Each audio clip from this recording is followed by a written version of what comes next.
Yeah. We oh my God. We are. Yeah, we are live. I'm not cursing. Oh, word, no cursing. Well, shout out to you. Oh, no, absolutely, you can cuss. I will. Just say, shout out. You know, usually you the first person watching, so like right now, seeing that 0 is upsetting. Yeah. I'm already in there. Before y'all start, I'm already in there in the game. It's all good. It's all good. You know, people gonna follow in little by little, right? There you go. See? Yeah, we up. So, got a question of the week for everybody. But in order to do question of the week, we have to watch a video. Are y'all ready? Yeah.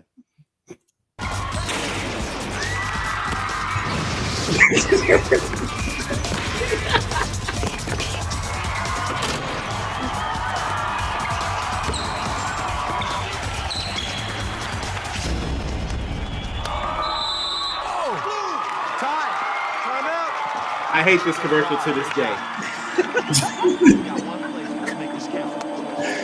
I touched it. Hey, yo, look at his face. I touched it. Oh, my God. Hold on. I touched the ball before it went out, coach. Come on, Alex. The ref did not call that. You gotta be kidding me, Alex. It's the championship game. Talk to him, coach. Shit. I touched it. It's their ball. He's a terrible coach. Don't foul them when they inbound. Team on 3. 1, 2, 3. How's it going, Alex? Sorry, coach. Alex. Good call. Sportsmanship. Pass it on. Right. So, yes, sir. Really quick. You know what I hate about this shit? You know what I absolutely hate about this shit? That whole time, the ref is just standing idle with the ball. He's not having a conference with the other refs about who touched the ball. No other conversations are going on with the coaches. It was just up to him. So it's triggering. Sorry. The question of the week, watching that video, is you are on the same team. It is the championship game, and you hear this nigga say, I touched the ball, and you got seconds left. What do you do? Shut the fuck up, Alex. I'm gonna turn into a Trail Sprewell. If I'm on a women's team, I'm gonna grab the nips and shut the fuck up. And if I'm a boy, I'm gonna You're gonna shut the fuck up regardless, though.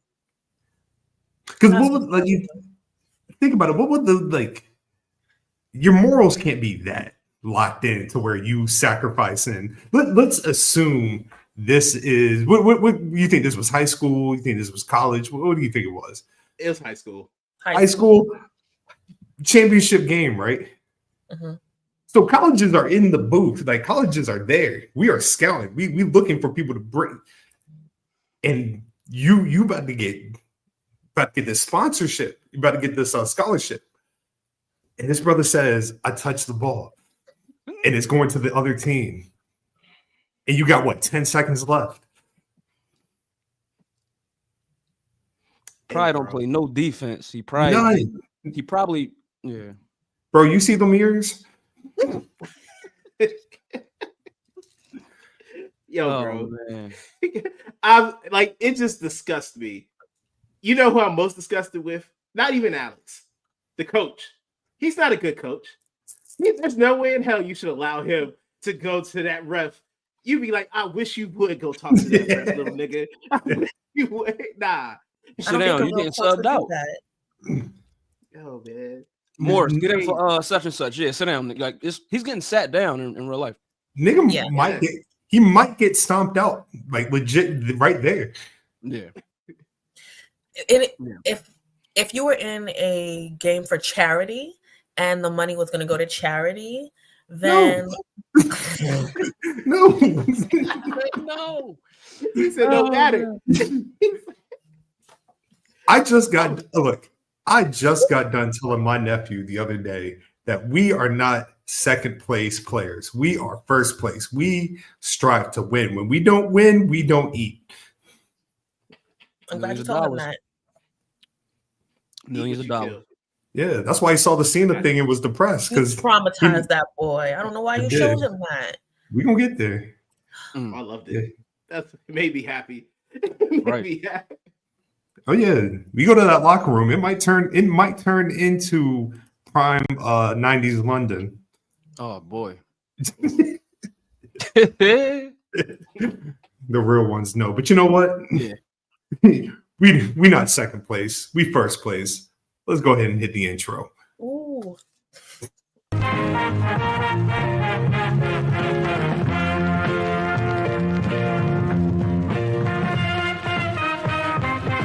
Real trap shit. This is the peak of professional wrestling. I love it.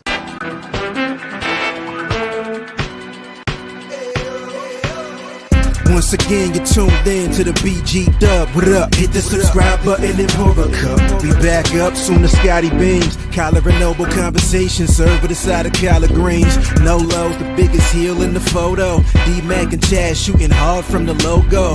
And off the top rope, starting that guard from a locker room in Philly, they got low. Black guy, BG Dub, throw it up, yo. Wolfpack, throw it up, yo. Sunday night's main event, and we live with it. And this is where we hit the logo.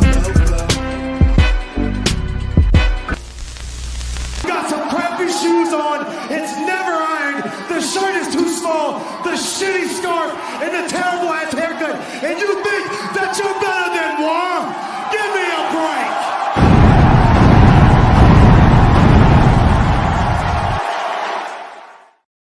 I know I'm better than Alex. Fuck that. And welcome everyone to the 195th volume of the Black Guy Wrestling Podcast. Come on, give it up, everybody. We here. Eddie, my man, what's up with you, brother? What's up with you? What up? Oh, the reaction's gonna be crazy today. This is what we hear. Let's not even waste no time. Coming in first, it is Poetic Scotland Underwood. Coming in second, it is Solo Nolo Green. God damn, I forgot you got the title. I forgot. Wow. It's Coming in third. The fifth chair, BGW, AJ Styles P. Hello, Pierce. What's going on? Back for 195. What's good, family? One time for the homie Chaz, one time for DMac. And as you know, we do not do guests on this podcast. Speaking of Chaz. Look at Chaz. Yeah, he here. And also in the building, BGW Hall of Famer, AT Inferno. Shout out to AT Inferno. But like I said, we do not do guests on this podcast. We do co-hosts. And in my case, we do spouses. Of course, I'm speaking of just pure biasness, but this has to be my all-time favorite co-host we have ever done on BGW. I have the absolute pleasure and distinction to not only call this person my partner, but I get to call her my wife, my everything, my heart, my soul, my being. I would never John Cena her because she is my everything. Ladies and gentlemen, making her debut on BGW, I call her Fox Underwood. Go ahead and jazz snap it up. Yes. Hey. Welcome, sis. Welcome. What's up? What's up? Thank you. Hi, guys. That's enough. Let's move on. Oh, damn. Oh. All right. He's here for business. You know, typically this would be the part where I would ask the co-host, like, you know what I mean, tell the people about yourself and anything like that. But y'all niggas don't deserve that. So if you want to know anything about her, you get in touch with me and I will not tell you anything about her. You don't need to know anything about her. You know what I mean? She will share what she wants to share. You know what I mean? But she's giving me permission to put all y'all on notice. You feel me? So, my love, thank you for joining this this wonderful evening. You know, the world is not what it was yesterday. So I felt like if hell could freeze over yesterday, why not today? Damn, that was cold. Of course, You are listening to BGW on YouTube. You can find us on X, Instagram, all your favorite streaming sites. Please go ahead, like, comment, subscribe. You know what I mean? This is exactly how we proceed with getting better and better at what we do. But we're not here for that. We are here to talk about one of the craziest nights in pro wrestling history. I don't even know how we should start this off. Lorenzo, man, what should we just go ahead and jump right into that convo? Yes. Damn. Immediately. Hello? Bro, the rest of the show can wait. Immediately. Like now, we all know what we're here for. We know why. Look, my wife don't even want to talk about it. She left. She's still distraught. She can't believe it. John Cena. John Felix Anthony Cena did something I never thought I'd see the day, bro. Never thought I'd see the day. Brother Gerard, what's going on, bro? Good to see you, man. But John Cena did it, fellas. John Cena won the Elimination Chamber. Defeated Seth, Damian, Logan. Who else was there? CM Punk. Am I missing somebody? Did I say everybody? Drew. Yeah. Fuck him. Damn, you so disappointed in Drew that you forgot your cousin. Damn. Yeah. Whoa. Okay. As the last real Scot alive, man, like I can't. But Hey, what you Highlander? Yeah, man, You Highlander. we got nobody to be proud of on that team. It's crazy. But yeah, John Cena wins the Elimination Chamber. John Cena is going to WrestleMania to face Cody Rhodes, challenging for that 17th World Championship. Huge main event. Mm-hmm. John Cena has sold his soul to the final boss. Who wants to start this off, man? Who wants to start this off? Eddie, that's crazy. Absolutely. Sis should start for sure. A light skin. Okay. Well, I personally still believe that Kevin Owens is right, because Kevin Owens basically is the only person who's not a flip-flopper. Kevin Owens is mad because his friends, they were all on one page. All of them switched sides. He didn't switch sides, but he got villainized because they flip-flopped and he didn't. So Kevin Owens, to me, is still in the right. He's the good guy, which makes Cody Rhodes the bad guy, which means John Cena didn't do nothing wrong, so he's not really a bad guy. This is the type of stuff I be talking about. Like, I now see the delusion that you were talking about earlier. Okay, cool. Yo, you made it Cody's fault that he got turned on. This is a vibe. No, this is a vibe. This is a vibe. Keep going, sis. Yo, keep cooking, man. No, don't encourage this. Why not? What part is wrong, though? What part about that is wrong?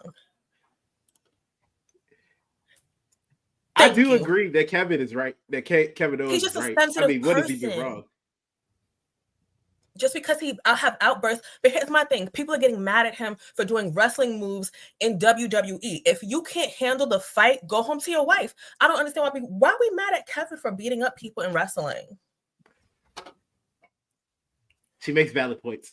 I'm just saying. I mean, what don't you agree with, Scott? Like, why is this delusion? Hey, bro. You're not about to get me to argue with her on live on air. Absolutely not. You can go.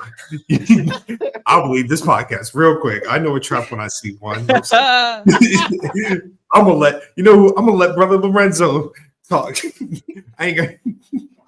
Yeah, I once heard a wise man once say, "You either want to be correct or you want to be happy." Cheers. Shout out, sis. Anyway, right. I really believe I'm gonna go back. I'm gonna go back a little bit. Once in a lifetime. Ring any bells? Once in a lifetime. Anyone? A little bit. Once in a lifetime. When The Rock and John Cena face each other at WrestleMania. Once in a lifetime was the tagline for that match. And the moment we saw last night was truly a once in a lifetime moment in pro wrestling, I think, right? I mean, when we stand up other moments up against this one, I think the impact of this one and the time in which this one happens is probably the most impactful heel turn in pro wrestling history. Everybody want to talk about Hogan. This is definitely exceeds Austin. It's supercilious. Yeah, I mean, even put that up against that at this point. Looking at the views, looking at the everything that this has garnered, the responses and everything.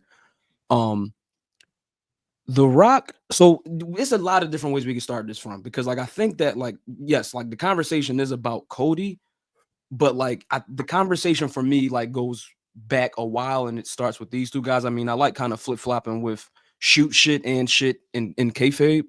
And we all know that Cena and Dwayne, they necessarily they always haven't been like on the same page, right? Like we all know the history. We know different moments going back to when the notes were on the wrist. Rise Above Hate, I believe was the shirt at the time. That's the vibe we was going with. Rise Above Hate, right? But it kind of has me thinking about a lot about Cena and his career in the WWE and maybe different burials, right, that he's responsible for. Kind of stamping out certain people's shining star. And kind of knowing that Cena is somewhat of a cutthroat, right? I think in order to be successful in the business, you kind of have to be a cutthroat. CM Punk kind of said it really, he kind of said it best to Cody a couple of nights ago when he said, like, I know what that title, I know what that title could turn you into. You know what I mean? And so John Cena trying to hunt down this record-breaking 17th belt. We're now seeing the cutthroat in the ring. It's no longer in Gorilla. It's no longer backstage. Like we're seeing it. And if we kind of want to do something else that's a bit fun, going back to once in a lifetime, the embarrassment I think that Dwayne felt all during Cena's kind of when he was going back and forth, when he started to kind of become Dwayne, all of the feelings, all of those emotions, that tension, I think comes out now in this moment in wrestling, but it's kind of like symbolic that like Cena owed Dwayne a favor.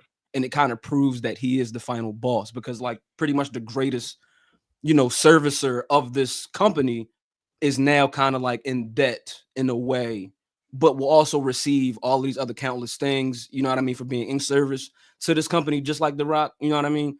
Because his takeover of like, TKO, I mean, write it how you want, but it kind of reminds me of Succession. You know what I mean? Yeah, so it's a lot that's there, but for me, those are my initial thoughts when like viewing that moment last night. If I may, before we touch with Nolo, because we got to save heel to heel dynamics for last. With that being said, if anybody can justify turning heel and turning his back on people, it is absolutely John Cena, right? This man went how many years with people being like, Cena sucks, you know what I mean? Like, he can really flip this and be like, yo, y'all grown now. I don't have to cater to y'all. I'm no longer Barney. Yeah, I'm like, good. Oh, this is the everything is going. Like, you know what I mean? My tan is gone. My hair is going away. Like, I got nothing left, right? Maybe The Rock is offering Cena like, hey, bro, get you that flight to Turkey. You know what I mean? Get that transplant for the hair. We be back in business. The final ball spot. The final, yeah, exactly. Damn. In all seriousness, last night was exactly what it needed to be, right? CM Punk, I know we had talked about it a couple weeks ago, like with the dynamics of CM Punk joining forces with The Rock, have this like be the move. And while I do think that would have had an impact, just the image of John Cena hugging Cody Rhodes and John Cena's face completely changed. We've seen John Cena have a serious look on his face. I have never seen John Cena have that look in his face and that look in his eyes.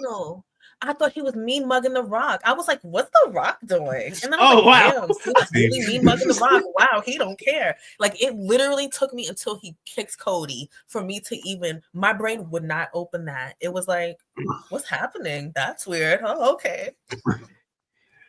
And you see, and I'm all about things that probably will never get explained. Like, I want to know, like, when did this conversation take place? When did The Rock talk to John Cena? You know what I mean? In theory, they both successful Hollywood actors.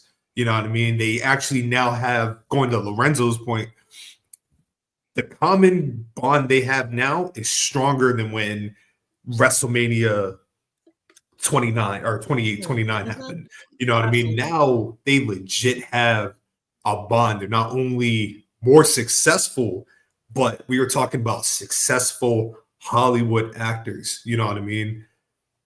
With John Cena, and you know what I mean, there was elements of in the chamber match where, like, if you really pay attention, like when John Cena pinned or had Punk in the STFU, John Cena in the past would have never taken that shortcut. You know what I mean? Seth hit the stomp on Punk. John Cena, at least in my head, I don't think old John Cena would have ever taken advantage of that. But John Cena is in a desperate state right now. John Cena is in a desperate, like, I don't know if this is a coincidence or this is my Hotep mind going off, right?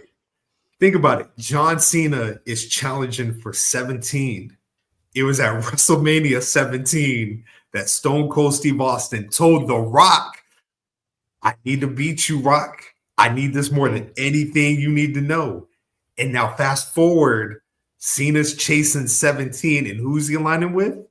The Rock. Come on, bro.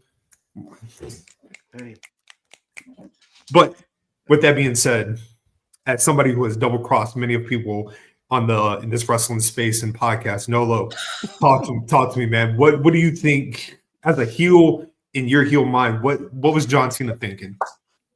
So before I say my thoughts, name one person I've turned on. Chaz, me.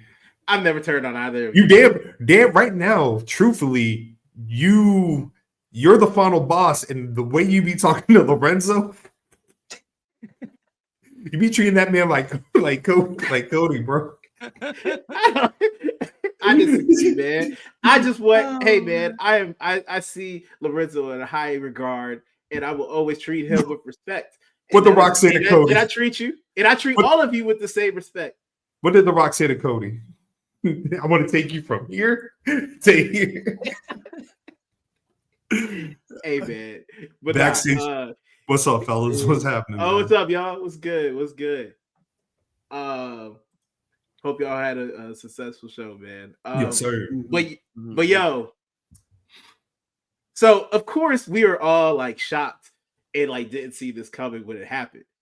But this man, Jonathan Cena, was telling us this at the Rumble after he lost to Jey Uso. He literally came out there dead ass serious and looked at everybody. Yeah. It was like, I'm winning my 17th championship. That did not sound like a man that was gonna not take shortcuts. That didn't sound like a man that was. That sounds like a man that's willing to do anything and everything to make sure his words are true. And as Scotland brought up, that man took a shortcut when Seth sent that man CM Punk to the nether world.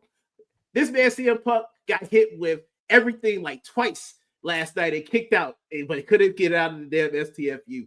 Man took 2 AAs, took 2 stops, took a pedigree, and finally the STFU took him out. But he took him out when he got Punk in it. That man was not letting that go. There was no chance. This could be his last chance at it, but it's definitely his best chance. And now he's going to WrestleMania, and to complete it all, why would he not align with The Rock? Because this guarantees that he is getting 17. There is nothing Cody can do that will make it so he is not getting 17. So why would he not make this as guaranteed as possible in aligning with the man that he has had a rivalry with, but now a brotherhood as they run Hollywood together? they can now run WWE together. What changes does John need to make? I personally, I want nothing. I want nothing to change. I still want John Cena to come out with the jorts, the hat. Like, I want John Cena to be completely the same. You gotta go back to the black jorts. Yeah, I thought it'd be like they gotta be all black, bro. Man, He gotta be like D-Mac. Yeah. That's all. Just have the black on. That's all he can. That's all he got to do. Like, what is he gonna wear now? He can't wear the jeans no more. That's too jolly, nigga. you gotta go back to the black ones. You gotta go back to the black ones, man. Yo, you think he pops up with the like black trunks? Yeah. With them pale ass legs. And a black shirt that just say Cena on that motherfucker. I seen somebody they photoshopped Neville on the tire. What's up? Then somebody had Photoshop the Neville off the tire, so it says give up. Yo, I'm gonna tell y'all something, yo. Mac, you just reminded me. It's a lot of optics right now. We're gonna get into some more of them, but celebrities and all this other goofy shit. I'm gonna tell you something. One thing I always think about now, like, first of all, I was thinking a lot about 1997. When I saw CM Punk fade, I thought about Mania. I thought about Mania 13, Austin, Brett. And I think that sometimes when Punk, when he in his Brett bag, like, he don't mind that. I really came into last night thinking like, damn, like, I don't think, like, we went through predictions and all of that. But as I got on with my evening, I'm like, yeah, man, I don't think this main event is Punk's. You know what I mean? And I kind of started to feel sorry for him a bit because I'm like, how long is it going to take this guy to get a main event? But also, I think about 1997. Whenever I see the Canadian flag, or better yet, when the Canadian flag has been shown on WWE television, for me now at this point, especially after last night, it means something bad is about to happen. It means something bad is on the way. The Canadian, and I'm kind of even going back to the 90s and like our relationship with the media in Canada, and you know what I mean? Like, there was South Park. It was a lot of shit going on, but Bret Hart was Bret Hart was the shit. You know what I mean? Like, and you seeing a lot of people with the Bret Hart merch on last night, and all types of Bret Hart merch, from Chalk Line, from Roots of Fight. Everybody makes Bret Hart merch, right? But that Canadian flag, man, when I saw that, the last time is now on that, like, and the Canadian flag was on that, and I'm like, okay, like, all right, like but for me now, the Canadian flag is a omen in the WWE. It means something bad is about to happen. The shit is the Canadian flag is a King Von tweet. Yo, like shit better go ring sideways. Them Jones used to be scary. Terrifying. My love, because you are a John Cena sympathizer, do you like this partnership with The Rock? Like, do you think The Rock is manipulating John Cena? I wasn't even thinking about that. No, I mean, no. No, I don't know. Probably, but no. I don't want to think about these things. I mean, these are real life things. Out of my mind. And that's what makes it beautiful. you not warped like the rest of us. Is The Rock manipulating John Cena? Well, my thing is, when you were talking about how did the conversation happen, what makes you think that The Rock approached John Cena and John Cena didn't approach The Rock? Because maybe John Cena was always looking for approval in the world and in life, so he never wanted to be a heel. But now that he's settled down and he's happy and his actual home life is a real thing and is settled, and he has, he feels comfort in that, maybe he felt like, shit, fuck these people. I could be a heel now. They've been wanting it. Here they go. And maybe he went up to him, and maybe The Rock, he still wants to be that guy, but we always call John Cena the GOAT. Maybe he took that as an opportunity to put himself above him. But maybe John Cena's the one who actually started this, and maybe he's manipulating him. Oh shit! Yeah, you cooking? Yeah. John Cena's the final boss, right? Yes. I mean, well, like think of it like this: like John Cena always been a heel. We just love John Cena. Like John Cena has done some of the worst things to people. Like we all remember what he did to Rey Mysterio, right? But you always say he deserves it. Ray do deserve it though. Yeah, bro. All right, so he just did what was right. Nexus. Two things can be true. They deserved it. I don't really believe Rey Mysterio a human being, bro. Women are true. 6. I digress. I mean, you're not lying. Ray right now, his knees should be gone. Like, is that why he won't pop from the bottom anymore? Oh, that's a good question. Yeah, I want one of those entrances one more time. I just want him to pop out. Hey, look, we talking about. You gotta pop out. We talking. Listen. We talking too much about Ray. He's a loser. Okay, listen. All right, I'm done talking about Ray. I'm scared for R-Truth because I feel like they're gonna try to make a point to show that John Cena is really mean, and they're gonna use R-Truth to do it. And I can't wait. And I am not gonna watch. He might not bounce back. See, he bounced back from Judgment Day, and he might not bounce back from that. What if R-Truth turns heel with him? That'd be Or he tries to, like he was trying to join the Judgment Day. Yeah. I love Hey, put it like this: John Cena attacking and brutalizing R-Truth. That might be the biggest heel thing John Cena can do. Crazy things. Because it would have to be done. Like, I love R-Truth. A sacrifice has to be made for the greater good. Hey, I need R-Truth to get done like Naomi did. Yo. Oh, that's what I need. That's the door killed me. Once the sliding door came into play, I'm like, that's fucked up. When I saw Jade's face when she was coming down the ramp, I knew someone was about to die. I knew it was Naomi. And they did. It was Naomi. Damn. Oh. Yo, a lot of slow singing and flower bringing, AT. Can somebody tell me why John Cena has a door on his new T-shirts on the back? As you can't see me with a door. Can anybody? Has anybody talked about? Is it the Bray Wyatt door? What door is it?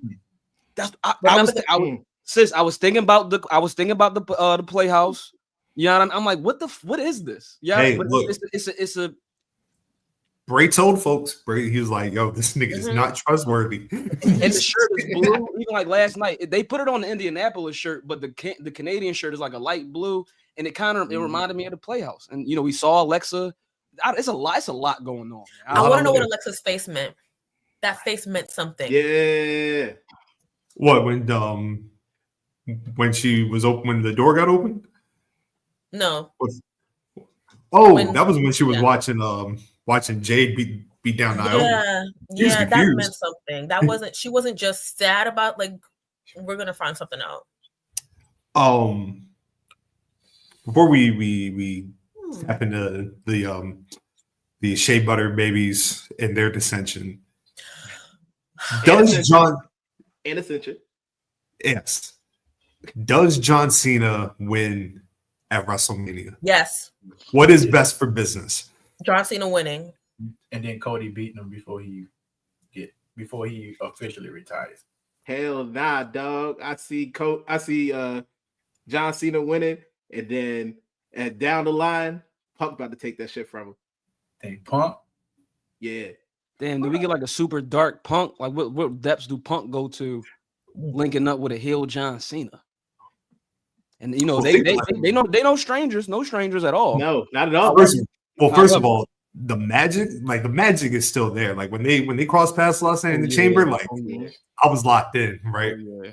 But think about like a summer feud with Cena and Punk leading into SummerSlam with the dynamics switched. You know what I mean? Like in a weird way, it's like the dynamics switch, but the story's still the same. like Punk calling out Cena for his hypocrisy, for being a company man, now being the final boss's, main champion, and Punk having the same type of desperation, like I gotta get this one over Cena. You know what I mean? Like, so for me, man, this is a part of my life Bible. When that man came out, we talk about Ray and all of that. When that man came out with that Best in the World shirt on, playing them black people's rock music, that was on my birthday. That was my birthday, bro. That was my 19th birthday. You dig what I'm saying? So this is a part of my life Bible. If you take me back to 11 with this shit, and if y'all telling me what's about to happen with them, and if Cody not about to circle back and it's gonna be Punk, and Punk is the guy, like, oh my God, like I might be a WWE shill again. Like, what the fuck is going on? I don't know, man. It's a lot going on, man. I'm gonna chill. This man about to put the cake back on. Yo, he said ain't nothing. Nigga, that was a Monday night. That was my birthday. I'm like, yo, this shit crazy. But yeah, man. And Mac, we know yours has never come off. Your shit is there forever. Ironclad. Shit, yeah, bro. You gonna take a whole army to get this shit off me, bro. Tire arm. So you're not watching Revolution next week?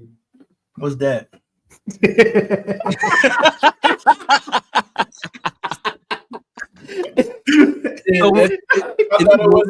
episode of BBW, are we talking about Collision?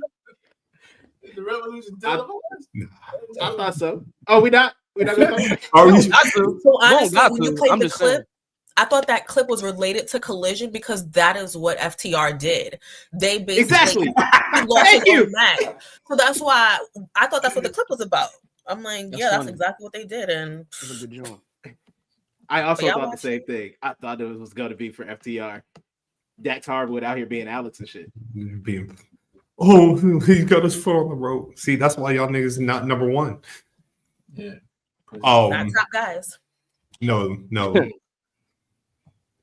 Shout out to Shane Taylor Promotions. They starting to shake some shit up. So good. Look, niggas. They need to go ahead, add Garcia, Moriarty, TNT top. Have a title versus title at Revolution. Give me 20 minutes of them two, and I'm good. I'm good. You got the greatest. That shit might be better than Mania if you had that match.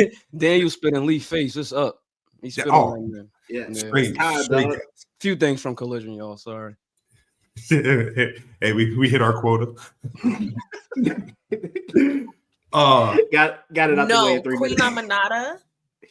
Yes. Did y'all not see her? I still haven't finished. God. She had the Serena D playbook. And she looked okay.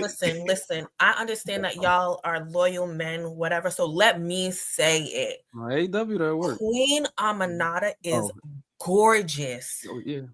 She is flawless. She is so ethereal. And with that whole, you didn't watch it. You should have watched it by now. You missed it. She won. She beat that dark whatever girl. I'm tired of that girl. She could go do something.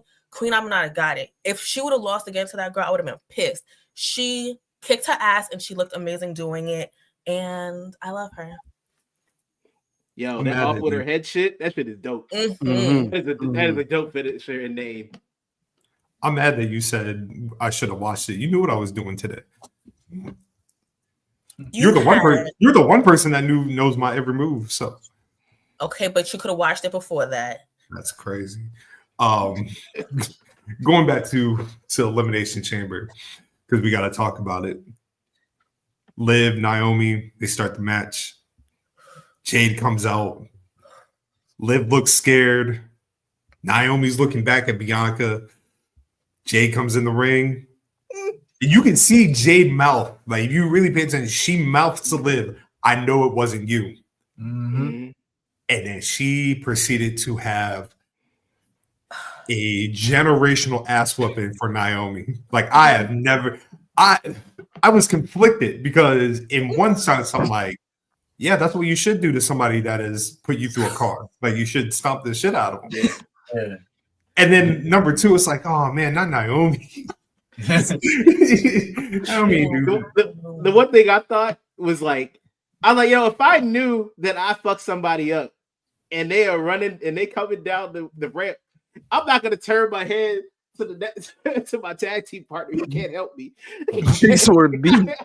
But that's why people are saying maybe she didn't do it. Bruh. Then you get Bianca. She's screaming like she's acting. Tom on Tom and Jerry. Like when Tom get his ass beat, she's screaming like Tom, like on some Tom and Jerry shit. That shit was horrifying. The Oscars are on right now. Yes, and she deserved one. 100%. I was about to say that too. Damn, you stole my shit. Man, Oh man, bro. I'm sorry. Yeah, no, fuck that. Anyway, what if Naomi didn't do it?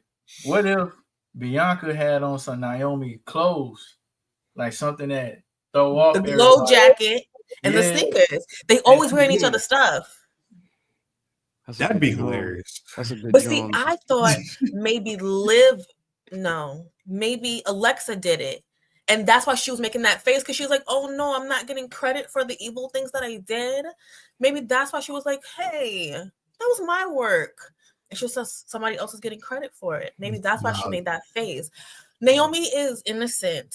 Her glutes are filled with positivity. Sorry, I didn't mean to. These I hate to say it, but these white girls ain't got nothing to do with it. This is all in house. That's what hurts. That's what hurts. You know what I mean? Folks' business. Yeah, this is black folk. Yeah, absolutely. Absolutely. Now, is there a possibility that Naomi did not do that? I don't think. I think Naomi did it, but I don't think Naomi was alone. I do not think Naomi was. Lash and Jakara? No. Oh, that's what I want. The person that helped Naomi was the person that Naomi was looking back at. Oh, fuck. Mm-hmm. No. You know why? Okay, I'm not even gonna lie. Yes, they did it. And you want to know why? Are they wrong? Let me ask you a question. Every time Naomi and Bianca came down the ramp, was it not better? Were they not more on point? Were their outfits not more matching? Was their choreography was on point every step of the way into the ring? So I feel like they just knew it was better for me, and they did that, and I thank them. Jade just couldn't Not dance. bad. You know, she tried that shit at AEW. I was like, whoa, what the hell going on? Yeah, they trying to be packed out all elite. Yeah, man. I think that maybe people probably think, people probably saw the responses. We saw the Rumble.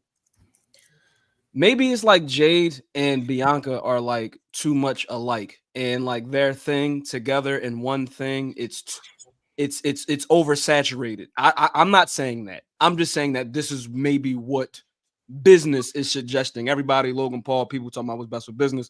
I think that business was suggesting that people would rather see an adversarial relationship between Jade and Bianca rather than a friendship. Granted, you had Naomi in the mix, you know what I mean, and they was like, they was on a trio shit, you know what I mean, and But I think that's maybe what's going on. But yeah, even Bianca on the post show, sitting down with Big E Rosenberg and them last night, like she frazzled, man. This is something going on. That HR ass response she gave. Oh yeah. She was in have on sunglasses and makes you think she's lying because why you hiding your eyes, girl? So think of it like this too, right? Look at where Bianca was before Jade, right? Bianca could absolutely be like, look, yeah, I have these tag team titles, but y'all really forgot who I am. I'm the EST, right? Yeah. Exactly. You holding me down, right? And you know what I mean? I guess you would have to figure out like what would Naomi's reason be. And think of it like Naomi instantly got a title by eliminating Jade, right? It could be one of those things like, hey, sis, I'm gonna get this title. When I get it, then we gonna rumble, you know what I mean? But we got to get rid of the tall one first, and then we'll be good. Yeah. Hey, man. At the end of the day, I look at it like this. If Naomi did it, word, I support her. If she didn't do it, I support her. If Bianca had anything to do with it, I support it. If she didn't have anything to do with it, I support it. They can do no wrong in my eyes. They are here. I have to agree with the fellow Cena sympathizer. Hey man, does it really matter? Jade Turned out at great. the end of the day, exactly. Love We it. got a better tag team became one and was doing their thing and continued to defend those titles. Now we have Jade who's gonna be by herself and she can wreck shop.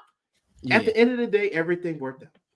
Can we also point out the fact you were completely wrong in your predictions that you were like, oh, I believe black women, and that turned out to be false because they did attack Jade. Allegedly. We don't know that yet. I could not be don't wrong. Don't do that. Don't do that. Don't do that. What's your Hotep answers? What's your Hotep answers for the incident? Like if y'all was to say that the black women did not do it, please give me like your most like Hotep answer. Oh, bro. Like something like, you know what I mean? Like yeah. Alexa Bliss has mind controlled Jade into attacking her fellow black women. I got you. We do. If we rocking with, that's what we're gonna do. Yes. So you know what I mean. You have to understand the metamorphosis of the event that night. It was raining on the third star. Star was in Saturn, right? No. Which Saturn being, if you look at the word Saturn, Jade turned around and got sent straight to the car. Now, if you open your third eye. The regular two eyes would make you see that it was the black women, but you need to open your third eye. The third eye is letting you know that it was the white girl and her Hispanic friend that came together to put the black woman down, because that is what society is trying to do. They're trying to bring the black woman down. And when you bring the black woman, no Hispanics into this. I apologize. Thank you. But you have to understand when the black woman is down, it is us, the black kings, that are lift our hands to lift the black woman back up. You know what I mean? So, peace, brother. Yeah, peace. Absolutely. You know your map. I mean, I was going to dig in a couple crates. You know what I mean? I think that Alexa, that was us obviously number one. But I think that's something that could have transpired was that it's a lot going on with certain people in the WWE. They've been around for a while, but kind of more so moving into the division with my queens. You dig what I'm saying? Nia Jax is very influential. I believe that Jade coming over. You know what I mean? She thought that she was a threat to a lot of different things. Nia just did have a title. She was in the picture. You know what I mean? Naomi is also married into that family. She's a Fatu. You know what I mean? Like maybe Nia could have been, let's come over here and I don't know. You know what I mean? That was another one I was thinking about as well, brother. So, but you have to understand, bro, when you say Nia Jax, if you really think about it, Nia Jax, Jack Harry, scapegoat. You know what I mean? We got to open it up. You know what I mean? It's a whole. You about to make me open the book, bro. Come on, brother. You know what I mean? Your love is necessary. Available on Amazon. Please go buy it. Please. Oh, we all getting. Oh, my bad. Hold up. Yeah, you know what I'm saying? Teach y'all the book. You know what I mean? Teach y'all. You see, you know what I mean? The scapegoat. Wait, I'm slower. It's the okay. There we go. Hey, why are we forgetting about Natalia in this situation, bro? Bro, stop. Because it's easy to forget her. You said Natalia. I don't work at Gannett. Yeah, what you got to do with it? Oh. No, she could go away from this. Damn. Who would I want to blame this on? Charlotte. She mad that somebody got shoulders that look good in clothes. Oh. That's a new one. Her clothes will be fitting her. Good fashion take. Jade looks amazing in clothes, and I think maybe she's just a hater. Hey, that's probably why Naomi attacked her. No, she did not attack her. Charlotte attacked her. So somebody said like I saw somebody, they were like, how would have. Well, how would Naomi have done it if it was just her? And somebody was like, "Nigga, do you not understand how strong black women are? Like, their glutes are not just for show. That's They're what I'm muscles. saying. Like the biggest ones they got. Yo, dog. One rear view, and she goes right into that car. Man, I see what you did there. You need to put that Oh my god. See, I remember sports science. We need to put that review on sports science so we can see how much, like how many pounds once like that force is in motion, like how many pounds of force does an opponent get hit with? Probably about like you're probably getting hit with like a Jonah. Yeah, I mean like a Bronson, like by the speed of Naomi. She's very aerodynamic, but she's very Oh, that's facts. Goddamn. Yeah, I mean, where's that sports science nigga? We need him, man. You know, if they need to volunteer, to help out with that, I'll be more. I don't think we need sports science. I think that go produce the segment. Jimmy could just let us know. I think. Jimmy science to stand in the ring, bro. Help out. I'll let y'all boys know.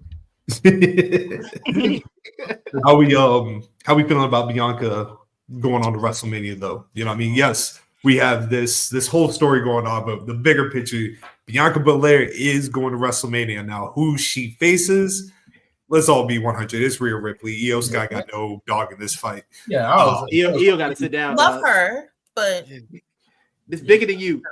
Oh, yeah. I don't want it to ever get it twisted. Io Sky, Io Shirai, like I love her deeply, but some things are bigger than this. You know what I mean? Like I've seen so many people say, "Oh, make it a triple threat." Why? Why do we need to make it a triple threat? Because if you make it a triple threat, guess who's going to eat the pin? Io. No, we don't need to do that. And on the post show, Bianca was pretty much, going off and speaking on how they both was on covers of the video game, how she said Rhea's perception is that she's the number one, but my reality is that I'm number one. And then she said, and if it was Io, we'll have a good match. So it's like, all right, you pretty much told on yourself. You pretty much told on yourself after that point. Like, it's her and Rhea, which is gonna be a dope athletic, women's titles match, in my opinion. And that's the thing about Rhea and Bianca. Like I knew, like somebody said, or the podcast I was just listening to, they were like, "There's not enough time to build it up," and I'm like, with these two, you don't need a lot of time to build this up. This is genuinely the biggest match WWE can put on, especially when it comes to the women's division. Rhea Ripley, Bianca Belair.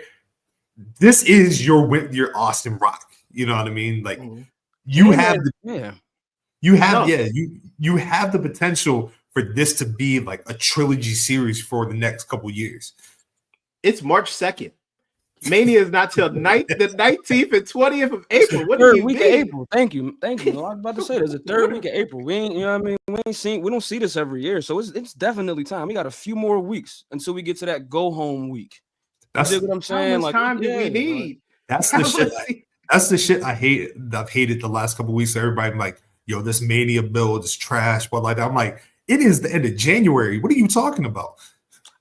People get on my nerves. Like, I don't like the year is flying. I get it, and I guess people feel like, I don't know. There's a lot going on in the world, but it's just like no, it hasn't been asked. Answer me this one question: when has Mania, the real kickoff to WrestleMania? When has it ever kicked off in January and February? And I'm talking about like the deep, like build to Mania. Mania does not kick off really. The sprint to Mania doesn't kick off until the February March pay-per-view, right? Yeah. Like Chamber, No Way Out. Like once you got through those pay-per-views, then we go to what we need to push, right? You got to like perfect example, WrestleMania 17. When it was Rock in Austin, that feud didn't kick off until the night after No Way Out. And even then, that bill was not good. That was when Vince had Deborah managing The Rock. Yeah. You know what I mean? In this case, Rhea and Bianca do not need much. It is literally who is the best who is the best in the women's division. Simply. They've been fighting since NXT. They had their moment at the Royal Rumble when they was the final two. Like this is it. This is the time. What do you mean that they don't have enough time? It's a month and a half, bro. Like, do you really need like 3 months to build to something that has all this history already? And as good as these two women are, like they are literally the alpha and the omega in this shit. Why? Like, this isn't gonna take too much to make this happen and to make this build. Who if you were Triple H, who are you putting in the main event of night one? Is it Bianca and Rhea or Gunther and Jay? Gunther and Jay. Damn. Gunther and Jay. It's because of the. You gotta remember that Jay is the hottest thing since fish grease right now. You gotta have him in the main event. Also, Bianca, like, even though the build-up, starts now between Bianca and Rhea, Bianca was on a tag team pretty much the whole year. You get what I mean? Not saying that she's not a high commodity, but as far as like if you're comparing the two challengers that that can get a loud reaction during the main event, you have to say Jey Uso. You know what I'm saying? That ball is still rolling. You know what I mean? So, and imagine night one, he beats Gunther, all the pyro and stuff, and he ends up WrestleMania. That's gonna be something to talk about for years from now. So, I would say Jey Uso, but Trips has spoke on that topic too during the post conference, and he was like, "Yeah, like." Whatever he says, nothing is set in stone. We just got to see who still gets that reaction by the time main event comes, and that's when they're going to solidify the card on who ends up night 1 and 2. So,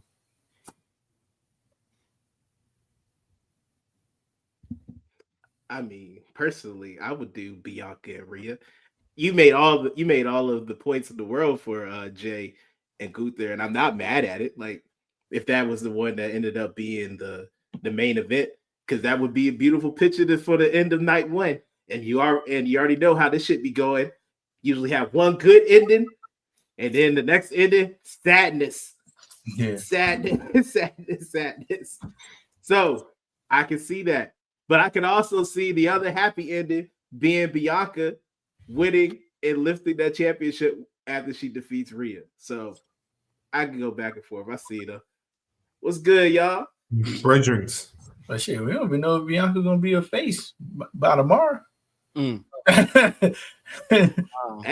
my thing. I don't think she's going to win. I mean, I wanted her to win. And then when I thought, well, Jade is going to come and interfere, she's not going to win. At first I got sad, but then I thought, Rhea Ripley and Jade together, could that work? I mean, visually, fuck yes. But could that work? I mean, I think that's something that could fulfill my heart. And I think I would be more okay with that than Bianca winning. I just feel like China, her spirit will come back to the earth. Rhea Ripley look, if Rhea Ripley and Jade become a team, there's literally no chance for anybody. I mean, they could start beating up the men's tag teams, and I would just be so happy. And yeah. So she's not going to win, but we could get something better, or at least more visually appealing. Which on that? If they gonna those two gonna either be the opening match or the closing. I don't know. Sorry. Yeah.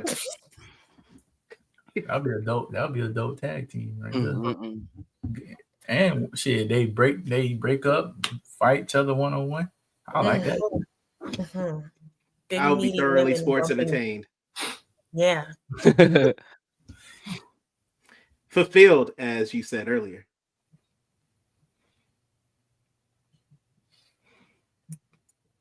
No, but nothing else. We can bypass this. Mm-hmm. What are we bypassing? Because I completely changed the topic. Sorry. Oh no, you're. We was talking about whether they should who should main event night one, and then also Trip said I don't know if y'all seen the post conference, but they asked him about women. Is there going to be a women's main event and a men's main event? He was like, look, whatever pushes the needle. He said I owe it to the women to rate them the same way as I rate the men because they aren't the same. I don't know, man. The way he kind of said it, he was like, the women should main event. Hey, he didn't sound too confident. Yeah, Trip's not doing good right now. He's not. It's not looking healthy for him. Like Carmine off The Sopranos before he died. Come on, man. Yeah. He's not that old, but it's grim. It's bad. He said they need to put another battery in this. Couple more things from Elimination Chamber. You know what I mean? Trish, Tiffy, they won their match. Woohoo. KO and Sammy. Nice fits. No, the fits were fire. The fits were fire. I just like sports shit. Yeah. KO, Sammy. Man, 5-star, bro. 5-star match. Did what two best friends do in these type of matches. Try to kill each other. They was in the Rogers. Yo, these guys, man. And shout out to Cole, too, for the epilogue. When Cole started talking about, these gentlemen, they met at 2002 at a show backstage in Montreal. They, Cole was dancing. You know what I mean? He definitely, he was cooking the whole night. He was cooking the whole night, man. And they shut the lights off. Like G-Unit versus Murder Inc. Like on Beef 1. Like cut the lights off in the room. That's what it reminded me of. I'm like, this shit is real. Nah, not Cadillac Ty. Yeah. My only pet peeve. This is so minor, and like I understand that we had a big story that we needed to tell at the end of the story, but nigga, a lights out match is supposed to be the last thing you see. Yeah. Look at you. That's that old. I see you. Because technically, the way it's supposed to be is they turn off the whole production. Yeah. The announcer will let you know, like, the show is over, right? The next thing you're about to see is not sanctioned by. I have never seen a show midway through. They're like, "Hey, we not sanctioning this," and then let's just keep going. When the next match you show is an Elimination Chamber match. But minor nitpicks. That's all it is. Minor nitpicks. It's all good. That man got Blue Thunder Bomb through everything. Right. My pet peeve in the match was why he wasn't bleeding, bro. I do think I think they the reason why is because it made the Cody shit more effective. So I could see them being like, hey, which once again is stupid because once again, you got to know a non-sanction match. Hey, who wasn't the KO that was bleeding during the Rumble match? Yeah. Yes. Yeah. So, real quick though, my love here, she is a big fan of Kevin Owens and Sami Zayn. They're both in her eyes little guys. You know what I mean? KO can do no wrong, and Sammy looks like a dog. So, little dog. Yeah. How did you feel during this match? I didn't watch it. I was like this, and if I seen something by accident, I want to pluck them in their foreheads and be like, "Stop it, sit down." I mean, but I know in real life, when people really love each other, those are the matches that are the craziest because they trust each other and they will go and do these crazy things because they trust each other. But I mean, it was bad for me, but it wasn't as bad as watching Kevin go through that ladder and when I thought he was dead and no one cared. And Cody, you see Kevin is dead and Cody gonna go up there and be like, Oh, look at me. That's how you know Cody's a bad guy. He didn't even care that Kevin died. But anyway, back to Elimination Chamber. See, Cody was not like the guy in the commercial. There's no sportsmanship. We're here to win championships. Every time. He's not the good guy, though. Every time. Every time. But overall, thumbs up for elimination. Oh, Randy came back. I forgot about that. Oh, yeah. Yep. I want him to punt him so bad. So bad, bro. So, man. I'm surprised they didn't let us have that. The security guards watched Kevin Owens powerbomb Sami Zayn multiple times on that ring apron. Yeah. Multiple times. They didn't stop at once. And be responsible. So they said. Yo, it was funny too because when Randy was walking down the aisle, and I was anticipating Randy running, but then I was like, oh, he got that rocket fuel in him. He can't move. He only move, but so quick. Yo. Yeah. No, I got a question, man. What's up, bro? Travis Scott. Yeah. I saw a picture earlier. I forgot who did it. Shout out to whoever did it. I get that Dennis Rodman was I get it. I get it. He, you know what I mean? Like he got a shot in. He slapped the shit out of him. It's crazy. He burning sage. At first I thought he was smoking weed, but then he was doing. I'm like, it was sage. Said it. I'm like, this nigga was sage and everybody. I'm like, yo, some niggatry afoot in this angle, bro. What is going on? Yeah. But I'm just trying to figure out what's going on. I'm hearing something about training potentially taking place. Oh, we definitely getting a Travis Scott match.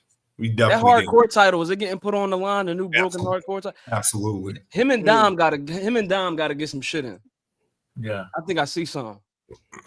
I can see a case. Bad Bunny gonna trash him though. My bad. No, I can see a case of Travis teaming with Logan Paul for a match. No. Because my line of thought of that is like WWE would absolutely capitalize on like getting as many mainstream people in a match, right? And so having Logan Paul and Travis Scott, I can see Logan Paul being a part of whatever this Rock Cena type joint is. I don't know if Logan Paul will team up with Travis Scott though. After he wrote OVO on the thing, you know Drake ain't fucking with Travis like that, and his loyalty gonna be with Drake. Maybe, we get Travis versus Drake instead of no. He gonna no. Stop it. Stop it. Travis Scott manager, bro. I mean, he was out there last night. That nigga Drake was out there. The only Apparently thing I want to see, Humble and OVO though. Humble, I don't know what humble means. Sit down. Kendrick. Like Kendrick? Oh shit. Mm-hmm. So I think he was just trolling, to be honest with you. Yeah. The only thing I ever want to see Drake do is get powerbomb through a table. That's cool. I don't want to see him in the ring at all. Just go be a father and leave me alone. Drake needs to be there. He doesn't. He don't look right there. No. So I didn't put the cam on him. Exactly. They did. No. I don't They think put it on him once anyway. So and it was an accident. He was behind. He was on hard cam, but who was he behind? He was behind Barrett, wasn't he? Yeah. Hey man, you know what kind of made me laugh about one thing Wade Barrett said, and the first thing that came to my mind was something kind of mean. When they asked him about like being in the Elimination Chamber, and he was like, "Yeah, man, the ones I was in weren't star-studded," and the first thing that came to my mind was like, "Well, they had you in it, nigga." So come on, dog. We know. Come on. Goodness gracious, man. We're not doing that to Wade, man. Oh, we are, because actually I have another thing about Wade that I wanted to say. What happened with Wade? I was so happy that Pat McAfee finally somebody corrected Wade Barrett. Because if he say Bianca one more time, I'm gonna cut him. Stop calling her Bianca. That ain't her name. Right. We originated the language. Well, you say her name wrong. You know what? That's understandable because they're like that's just being ignorant. I've heard British people say Bianca. British people name Bianca. Yeah, that's what I'm saying. Yeah. So white women in England name Bianca. Like, he know how to say that damn name. Always thinking that, yeah, man, yeah, bro. Mm-hmm. But no, Drake need to take one of them Bubba Ray Dudley power bombs that took back in the day off the stage. All right. Oh, Mae Young? Yeah. Jeez. Yeah. She shit, yeah, I mean, but yeah, he that's what that battle was. You know for a fact Drake coming back. Like Drake will make it, like I believe within the year they will have Drake on. Wrestling? Yeah, he said he fuck with it. Now, I'm not gonna say wrestling, but I can see them doing like a Travis Scott type thing where he comes down the ring with somebody. They gonna do an angle with him and Travis. Yo, he gonna look so goofy, dog. Sicko mode match. A sicko mode match. He gonna do it for a Louis belt. This shit gonna be crazy. WWE is going crazy right now, man. That shit gonna be a that shit gonna be a Fortnite mode. Right. Oh Ain't Cena on Fortnite too? Do he got a skin? All three of them niggas was in Fortnite. Yeah. All three of them niggas was Fortnite niggas. Fortnite niggas got me crying. Oh man. Going over to the B team, next week's Revolution.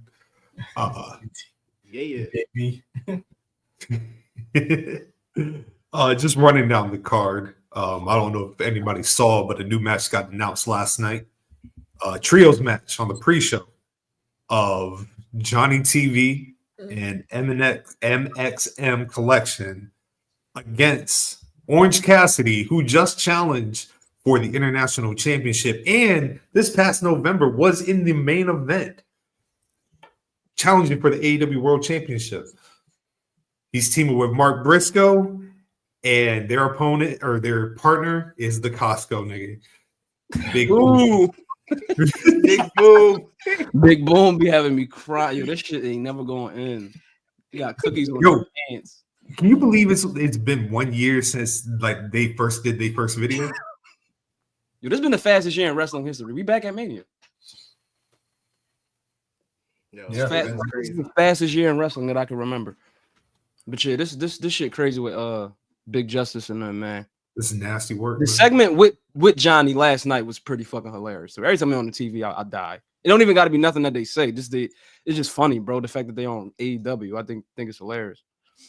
Who I'll tell you be cracking me up, the Child. Yes. Because he genuinely like he'd be like those are prime acting shots. He another one that need to be on the stage tonight, accepting the award. Big Boom Agent. Yeah, that's the little kid name. No, that's Big Justice. Is the Rizzler going to be there? That's the key thing. Is the Rizzler? The Rizzler got to be there. It's going to end at midnight. Yeah, the Rizzler. Man, you acting like they about to be there. About to be the main event. They about to be like the first. Come on. When they come on, it will still be before his bedtime. He'll be all right. Oh, I do want to say one thing, because that the match and having Mark Briscoe did lead to a confrontation that took place last night. It was, it was after the show, but they put it on online between Mark Briscoe and Gabe Kidd. And I just want to say that Gabe Kidd is the fucking truth. And Gabe Kidd is going to be the next big star in pro wrestling. That dude got it, man. Mm-hmm. Yo, I asked you this already, but like, how much longer is he gonna be in Japan? Because I don't see that much longer. The money gonna call. The money is gonna call. He wants to be there right now, but he gonna get pulled. His star is going off. He gassed. I feel like. Oh, go ahead, bro. Go ahead. No. I just feel like I feel like he's hearing certain talk. You know what I mean? But I think he's just responding to some of that. That's all. Like I said, I think I said it last night that I have not seen an energy like this since Austin in '96. You know what I mean? Like a hunger within him Because Austin had the same type of cadence, like he like the promo, the energy. Gabe Kidd got it, bro. He got it. Steel cage match. Mm-hmm. Big Money Will, the Proto Star. I need the Proto Star to win this, dog. He not, bro. I need it. I know he not.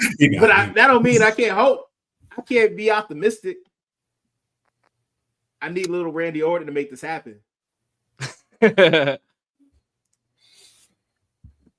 gonna be a good match though. They're gonna burn one. They're definitely gonna burn one. But is this the last one?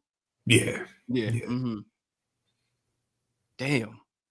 Yeah. I mean, shit. Well, damn. Kyle. Listen, man. Kyle, that ball too. I can't wait until further down the line, somebody like Gabe Kidd and Kyle cross paths more further. But Kyle getting this. Kyle going over, the thought of it is very fucking fascinating. Can't say it's not, but yeah, I think we'll get over. It's gonna be a good match though. Oh. Kind of thinking back to Cody and Wardlow. Yeah, I mean, oh God, not Wardlow. No, not him. But thinking about like cage match moments in AEW. I think this is the next big cage match moment that the company has. They do cage matches right. Well, you got any thoughts?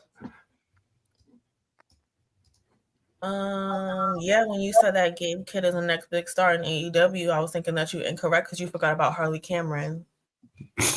Finishing move.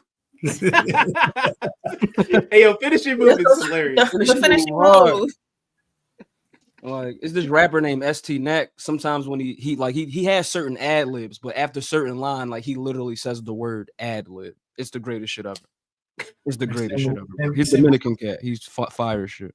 Yeah, send me some of this shit, man. Oh yeah, for sure. I got you. He got the one album where he it's called Nacksaw Jim Duggan, and it's like a painting of Jim Duggan with not the American flag but with the Dominican flag. Yeah, that's fire. Yeah, I got the shirt. Yeah. Man, already. I'm a fan already. No, I got to put that in the chat for sure, no doubt. Yo, Nolo, I apologize, man. This is your segment. It is, and I was like, hey, man. I was like, I didn't have it up there yet, so I was waiting for it. I was like, if he wants to do it, I ain't got no problem with it. Oh no. I don't want to talk. Go ahead. Hey, ain't no problem at all, brother. Ain't no problem at all. We already did the first two.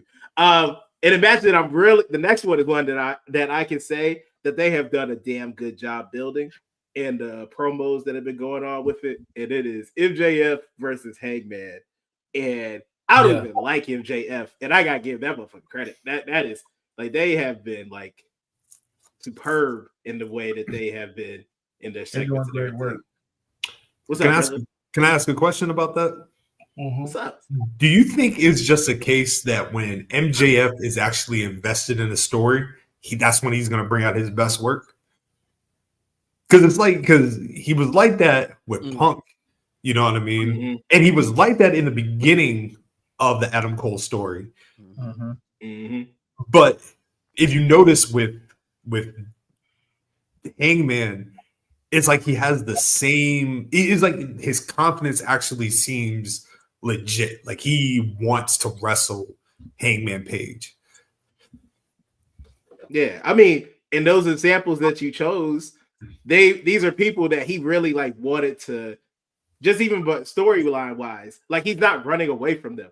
He is meeting them head on and having the like the promos that they have in the ring have like been spectacular, especially the ones with Punk, the ones he had with Adam Cole before they went way too far with it, and these ones that with him and Hangman going back and forth, basically talking about like who's the real one out of the two of them, and it just goes along with the story so well because it goes back to like the beginning of AEW.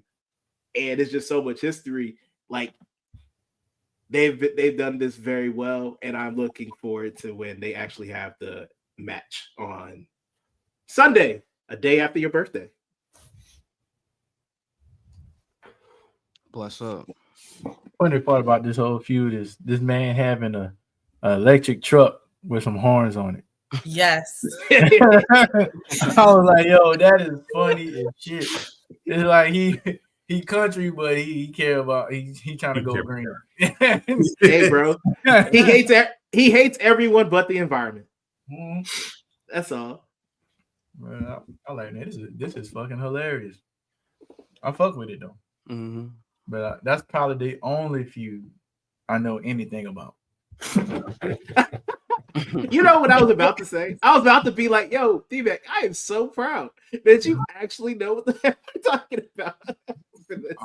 I mean, sometimes I catch it. You know, it was absolutely nothing on. Matter of fact, it was a blowout game that night. That Wednesday night, I watched it. So I'm like, I'll watch some AEW, see what the fuck going on. You know, tap in, as the young kids say. But no, it was that's pretty dope. I like it. I'm about to say, anybody else got anything to say about Hangman and MJF before we go on to the next one? All right. Next match. One that is this touches my man Scotland's heart. Swerve versus Ricochet. Another person that I gotta give a lot of credit to. Ricochet. I used to talk not as much as Scotland, but I used to talk down about this man Ricochet because I was not a believer. I was a believer in the ring, but anything else that he had to do was not a believer. But really turning this man heel and making him like an annoying ass nigga, and it like burnt my soul that this man had on that Philadelphia Eagle hat on Wednesday, Super Bowl champions. But my man doing his thing. I ain't got no disrespectful things to say about the brother, and I'm happy to see him do his thing. I have Scotland. Oh, go ahead. He did a promo in Phoenix when he was like KD. That's why nobody wanted to be in Phoenix. Even KD trying to leave. KD is not trying to. He's not trying to leave. Actually, he's trying to stay. Like, what the fuck is he talking about? That's probably the only thing that I'm like, bro. You had like you going good, but get your facts right first. Yeah, you're right. He does not want to leave. The Suns want him to leave. Yeah, the Suns want him to leave. He wants to stay. The Suns want him to get the fuck out of here. But nah, man. Lorenzo, how you feel about it? I know one thing, man. Trev doing his thing. I've seen enough. Swear better go get that motherfucking road back, man. Yo, that man Prince Nana was serious. I ain't seen Nana like that in a minute. Yeah, I mean, it's been a lot of I happiness, and you know what I mean, selling coffee, he getting it off, he getting bags, you know what I mean, taking care of his family, but he gotta get that back, man. He gotta get that back. It was very entertaining segment. But yeah, Swerve gotta make amends, man. He worked it out last night, you know what I mean, house call 1, 2, 3. We Swerve gotta and I think the match gonna be real fire. I think they're gonna really like have like another one. But he gotta go get that back, man. We doing a lot. I've seen that jacket, yeah, I mean, in person. I've been around for a little minute. And when he was cutting that promo, I felt that. I really did. And yeah, Swerve gotta go get that back.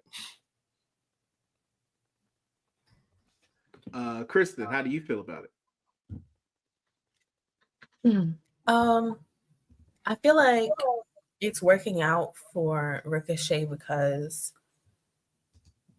his personality was never going to work being a superstar. Trying to force that corny guy to be a superstar never read right. It was always awkward and it just was never going to fit. But AEW is a place where they'll let you just be a corny dude. And he's leaning into it so hard. That corniness, like with the glasses and the laugh and purposely being wrong about his facts is part of this.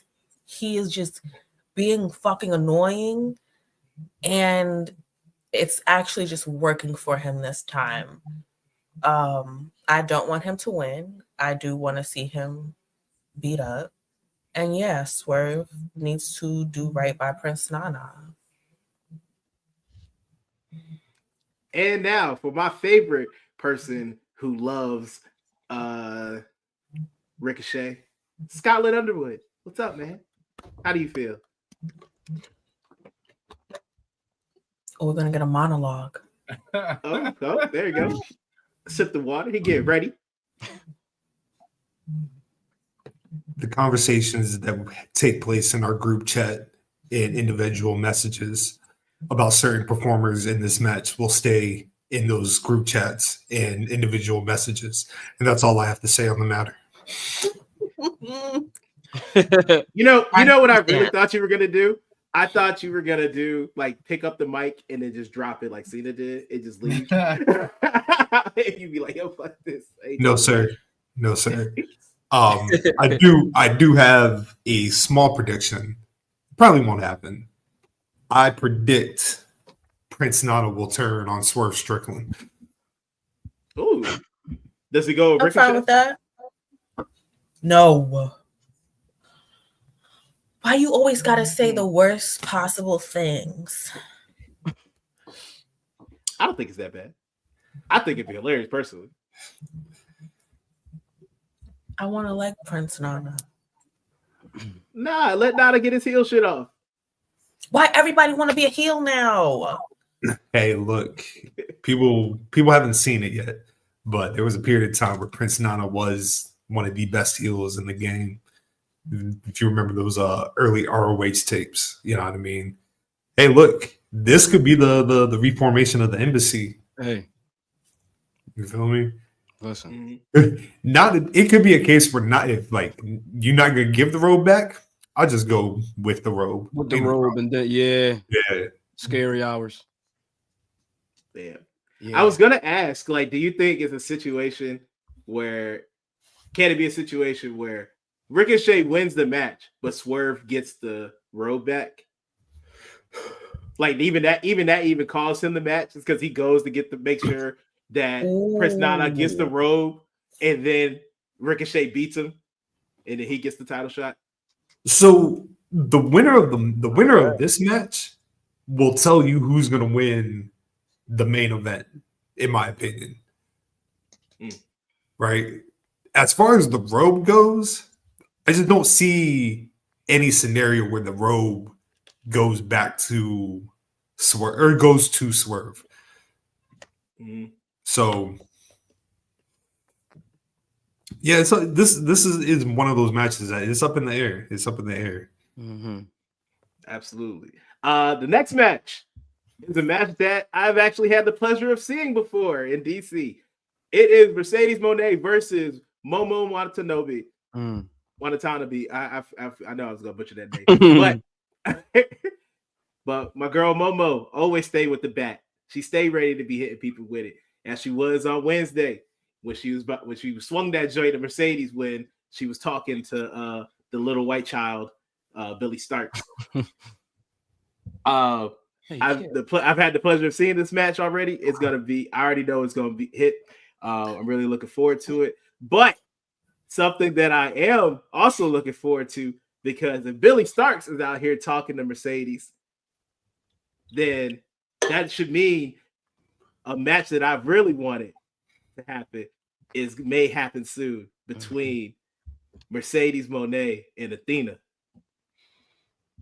So how do y'all feel about such things? Boy, oh boy. I feel a lot. See, the Billy Starks thing is interesting because like when they crossed paths and she said, "Hey kid," and I'm like, and then liquid start going everywhere. That sounded crazy. Sorry. That was wild.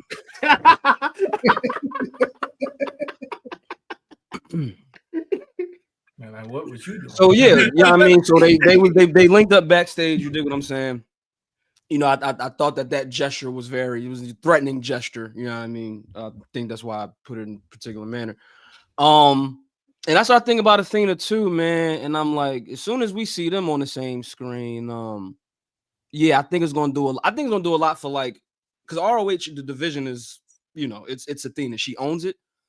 But I think once they cross paths and hopefully, certain pay-per-view show happening in Philadelphia in April, that I hope that it happens at. So hopefully I get to see that in person. But Nolo, you on to something? You pushing your pen?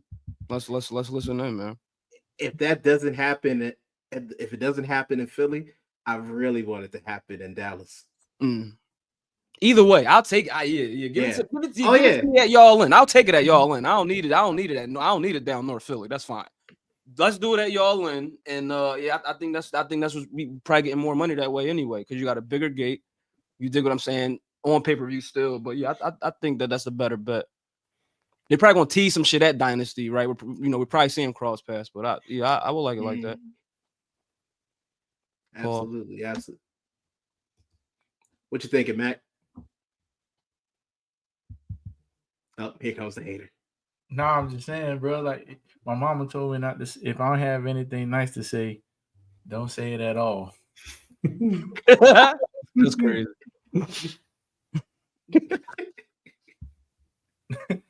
Nah, but I think it's gonna be good, man. Athena's starting to grow on to me. You know what she's doing at ROH. Yes, bro.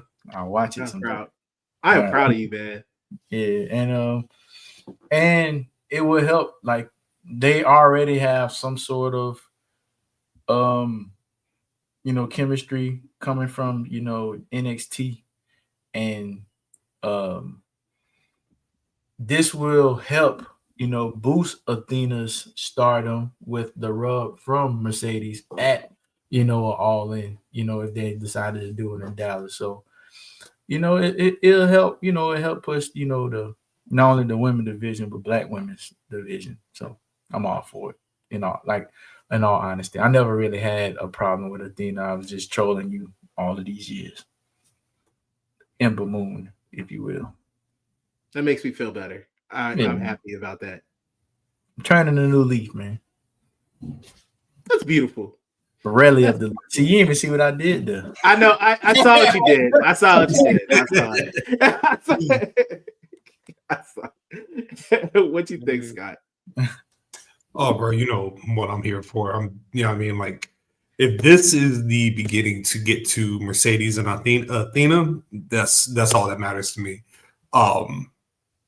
Momo and Mercedes, they're going to absolutely kill it. I even believe the Mercedes and Billy Starks will have a great match. But just based already off the interactions they're having with each other on X, we in for something incredible with Athena and Mercedes Moné. You know what I mean? Because Mercedes Moné being the CEO, Athena being the longest reigning the longest reigning ROH champion of all time. You on a collision course to just pure excellence. Like it's gonna be incredible. So yeah, that's how I feel. And lastly, Cena sympathizing. I do think that match will happen in Texas just because of where she's from. I don't want to see Billy Starks and Mercedes at all.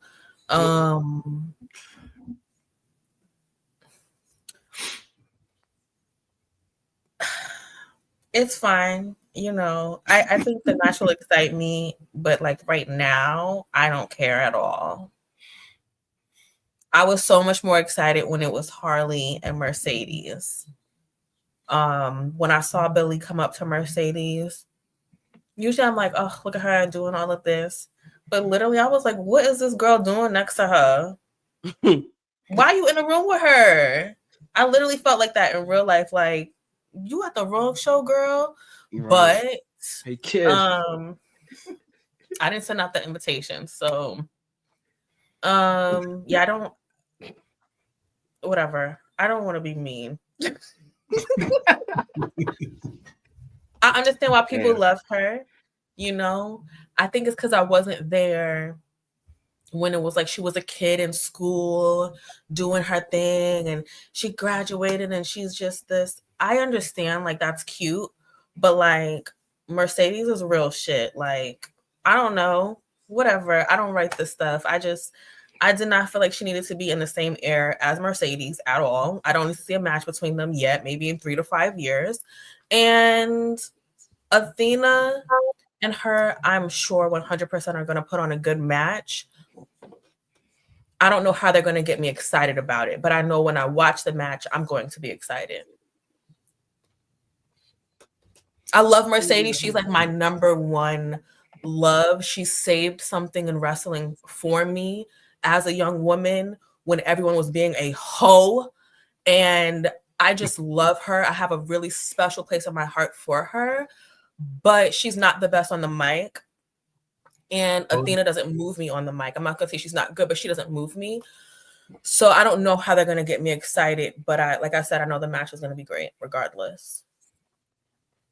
Don't hold shame though. You know, sometimes there's a place for hoes somewhere.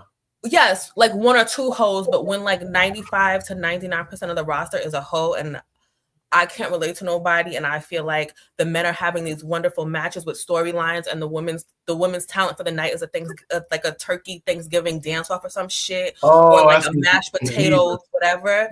That shit, it was fucking annoying to me. I just love that we had a woman who was like, I'm not a diva, I'm a pro fucking wrestler. That just touched me in my heart, and I felt like the tide is changing. I will have women's talent that I can feel like. When I started watching wrestling, I had women that were showing me that you can be beautiful and kick people's ass.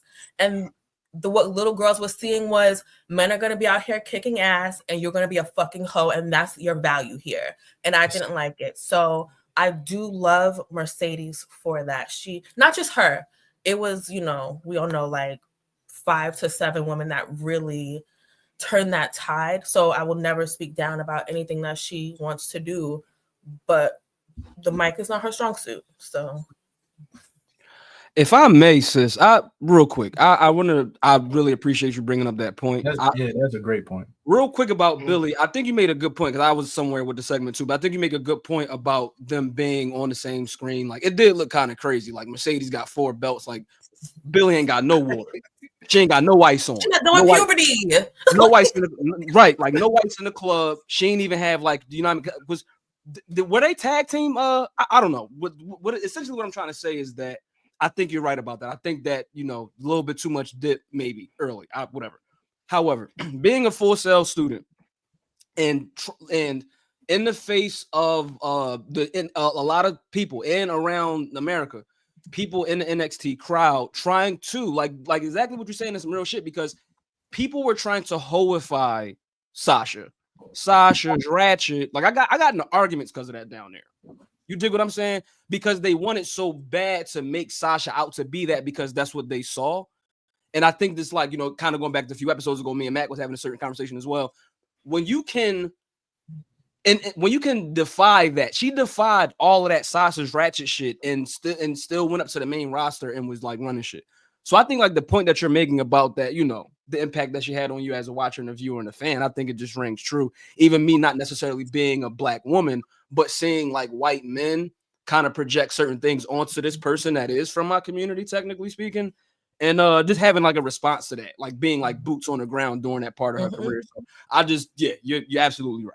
Absolutely right. And I think I had mentioned like this was during the trap days at Nolo spot, before we made it on YouTube. And you know, I had stated that with Bianca, I love Bianca. I still love her, you know, but at that I knew that she was still developing at NXT, and I was afraid that she was going to be one of those black exploitation acts, you know, at the beginning. And I said that, you know, I like Bianca, but I just wanted to dial like I guess lack of a better term, the ratchetness down just a tad bit. And now look where she's at now. She's still she still holds on into that, the nucleus of what made her popular and what she is, but she's not authentically herself. And that's what I was trying to articulate in, like, with her, Mercedes Moné, you know, Naomi, you know, let's go on and on. Zelina, you know, like all of them, you could, you know, like they don't hide the fact of where they come from and stuff like that. But I was just so afraid of history repeating itself with WWE and wrestling as a whole, that they was going to just hold on into this and then exploit that part of it, like ratchet female. Like, bro, we don't need that. Like, we are not a monolithic people. You know what I'm saying? We have multifacets of who we are as black people. And with Bianca, you know, knowing that she was gonna be the one, like everybody seeing that, I was just afraid that she was totally line. But like now you see it, like even down to her ring gear last night, it seemed to me it was inspired by the Beyonce Cowboy Carter thing, right? The reason why I mention that is that she's still within the culture, but she's not exploiting herself. You get what I mean? But we still need some hoes somewhere, so we gotta find them hoes. There was that one girl who literally was worthless other than just being I forgot her name. Her last time she had like a fuchsia hair and she was with Piper Niven. Do you know that girl who was with Piper Niven before with the pink hair? On NXT? Oh, yeah. Her. That's her only purpose. So she could be that for DMAC. She was not trying to wrestle. She wasn't doing nothing. So if we need somebody to fill that role, they could go and bring her back. But everybody else is busy doing real work. Oh, that's a fact. But on topic, but not on topic. Molly Holly, right? I used to have the biggest crush on Molly Holly because of the simple fact she looked good to me. And she wasn't trying to be no thought. And I was like, she wasn't. And I was like, you know what, man? Maybe I could bring that freak up out of though. Like, you know what I'm saying? And you could bring her home to mom too. I couldn't because oh, okay. No, I get your mom. That's cool. It's okay. Got it. Yeah. I really could. But it'll be fun. All right, I'm dead. Nah, you good, brother. You good. Man, shout out to Snoop Dogg. Oh, nah. The next match is two niggas who like to hurt people. The Hurt Syndicate, Bobby Lashley and Shelton Benjamin. They will be defending their tag team championships against the Outrunners, who beat the War Machine or whatever the hell they are calling themselves. Murder Machine. Murder Machine. There you go. Appreciate you. I knew it was one of them. What? That's the name for real? The Murder Machine? Murder Machine, yeah. Yeah, that's great. But yes, they will be having their match at Revolution. No way in hell. And they better not have the Outrunners defeat the Hurt Syndicate. I'd be upset. I'll be extremely upset if this is what they had, that dominated performance in that great match against Bullet Club Gold, just for them to go out here and get holed out to the Outrunners. No, thank you. No. I don't know who the fuck they are. I can tell that you like, I hear what you're saying, but I know deep down you're not as confident that the Hurt Syndicate is guaranteed walking out of here with titles. Brother, don't put that negativity in the air. I'm just saying. I am positive. I'm positive that they're not losing. No, I think this will be the standout performance for the Outrunners, because I think the story of the match is that, like, Bobby and Shelton and MVP, they don't take them serious. Like, they look at this like an easy match, and you see it in the way that the promos are going. Like they're super excited. They're super like, yeah, like, yo, we're getting a shot. Like, MVP thinks they're clowns. You know what I mean? Yes. And what's going to happen is you're going to get a competitive match. You know what I mean? Like Turbo Floyd and Truth Magnum. Like, this will be the performance that puts them even further on the map. Like, I can see it even being a case where, like, they might get a standing ovation afterwards. They're not winning, but they will get a moral victory just in the grand scheme of the tag team division.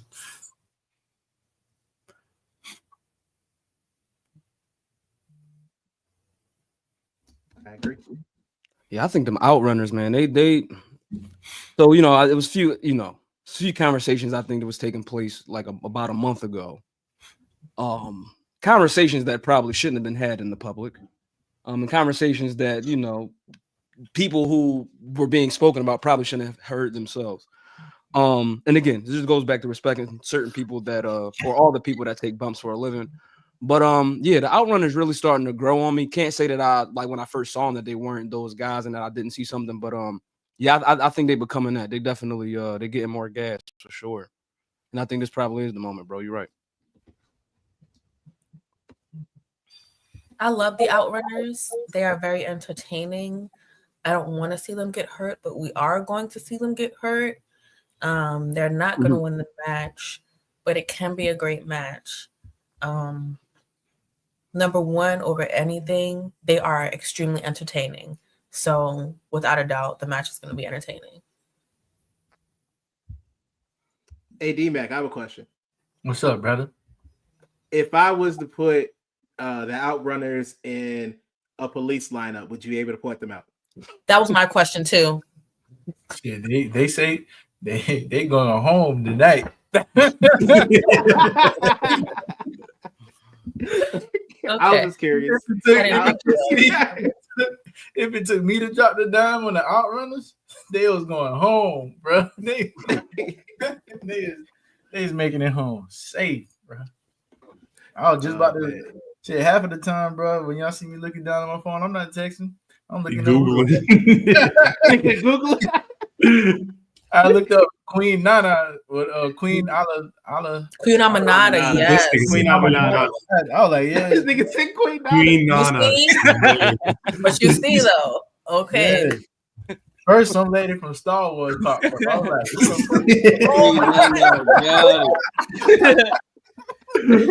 I know she ain't talking about her. No, so for the outrunners, it's not even their matches. You should look up their fanny pack advertisement that they had. It was extremely funny.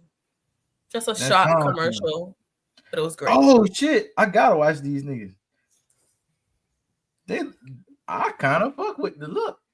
They look great. Yeah. It's like you're in a time machine. You look at them and you think you're gonna hate them because it's cheesy, but they do it so perfectly. I like that type of shit though. I like cheesy shit, except for the nigga named Trevor. That shit just corny as fuck. But this shit, I fuck with this shit. I'm gonna check them out after. Good, you should. They're great. If the Look at my man. Yeah. Open our niggas' horizons. Yeah, man. It's just time, man. It's basketball season, bro. I'm trying to do better, bro. I'm trying to do better. Man. Hey, man, we always happy for you, brother. The next match, it is Timeless Toni Storm versus Mariah May for the AEW Women's Championship. Go ahead. I already see you excited. Go ahead and talk about it. I'm watching that one. I'm tuning in. Wow. Yes, Toni Storm is fantastic. She is an actress. This is what I mean by like AEW lets you just come and be a weirdo. Like I don't know if Harley Cameron could pop up in WWE with some puppets, but that space to be a weirdo creates beautiful things. And her in that bed with the neck brace, all washed out, no makeup, no lashes. That's when you come out to say, I don't give a shit, and I'm just about to beat your ass. And that's what her message was in a very timed and eloquent way. But I love both of them very much.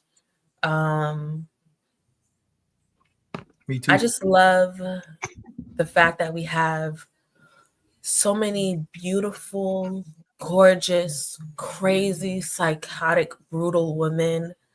It just makes my heart happy that little girls are gonna grow up and know that you can be a 10 and be a murderer. And I love it. Just go out there, put on your mascara, put your knife in your garter, and let's go. Like, shit, they ain't gotta watch wrestling for that. They can just watch Snap. no, we're not trying to go to jail. We're trying to get the contract. You watch the episode of Snap, they see that shit, be like, damn, why this cute lady that killed everybody? Yeah. I'm just really happy about, you don't have to pick. You don't have to be like a tomboy and be tough. She's like a graceful, timely woman, but we always see blood. And Mariah May always surprises me with her violence. Like, I look at her and she's so cute and she's so beautiful. And then she kicks people in their fucking face. And I love it. It makes my heart happy. You got to appreciate that about I've used a term, and Dave used a term, right? We think about anarchy, right? Anarchy in the arena, and but AEW is very anarchistic in their approach to pro wrestling, but also like very anarchistic in their approach to like how women are seen on television doing pro wrestling and performing their characters. That's for sure. So I mean, like, even for somebody like Tony, who was always a dog in wrestling, was always like that deal. Absolutely. And around the world, you know what I mean? But this Timeless run is probably some of the greatest work I've seen from character work wise from a performer in wrestling, but especially trying to stick to a certain theme of about certain people of a certain time. Like that Timeless shit is timeless. Yeah, she should get Women's Wrestler of the Year. For sure. My bad. Like when she popped up at Stardom in Philly, that was like the one moment where it seemed like the whole city stopped. Like, oh snap, and like phones was out, like wherever you was at. You know what I mean? It's like, what? Damn, Tony down South Philly. It was like a thing that was kind of like resonating in real time for people. And you felt like a dickhead if you wasn't there. You know what I mean? So yeah, she's everything, man. And that Australia shit was. I'm just glad she got a home game. Me too. I mean? Got to wear her colors. Yeah, that was dope. See, I'm all about the aftermath, right? Like this being the Hollywood ending, like this will be the final match between Toni Storm and Mariah May. So I'm very intrigued to see what the next story is for whoever walks out with the title. I definitely see it being Toni Storm, but then what's next, right? What's next for both of them? Just because, like I said, like this story has been the focal point of the women's division for AEW since when Mariah May debuted, right? Which that's what 2023, around that time. So you know what I mean? I'm very curious to see like what is the next steps for, because the thing with AEW is typically when somebody loses a championship and like a feud is over, it is very hard to get the momentum back, right? Tony, I have no doubt, whatever the next assignment is, she'll do her thing. But what's next for like Mariah May? What's, you know what I mean? What is she going to do? I could definitely see Tony going into a feud with Megan Bain. I think that'd be money, especially for going into the summertime. Queen Aminata would be money. You know what I mean? So just very curious to see where that goes. Yeah. And you can do my favorite post that you do when they have their match. Exciting whites. Exciting whites, yes. Yes, I got you. That never does disappoint every time. It's always so well placed. Yes. Exciting whites and premium crackers, like that's gonna do numbers. Always gonna do numbers. Premium is a funny ass word. I'm sorry. And this is the pudding. How long till we get Tony versus Mercedes, y'all think? Brother Gerard, man. I mean, for real, that should be the match. That should be the match at All In. No. Yeah, they like if we're being 100% honest, that should be the match at All In. And what's on the line?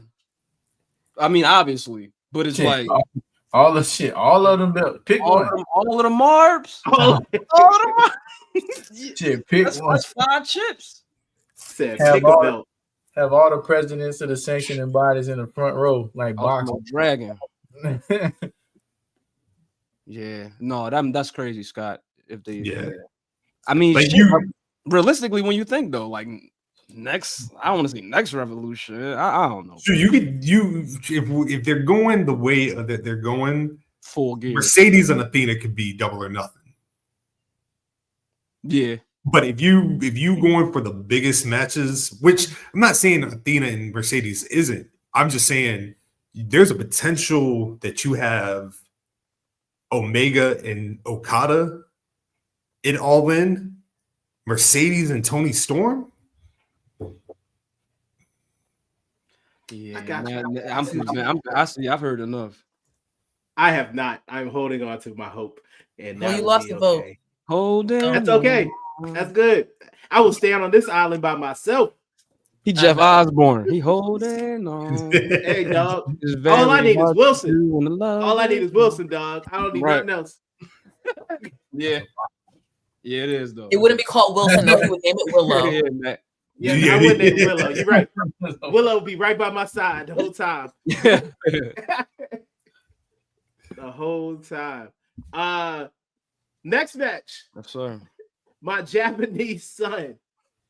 Nigga, go ahead and give. You don't even got to continue, dog. Like, let's go ahead and give this match of the year, right? Yeah, like we don't even gotta build this shit up. This match about to be fucking insane. I cannot wait. Bro, we seen what they've done before.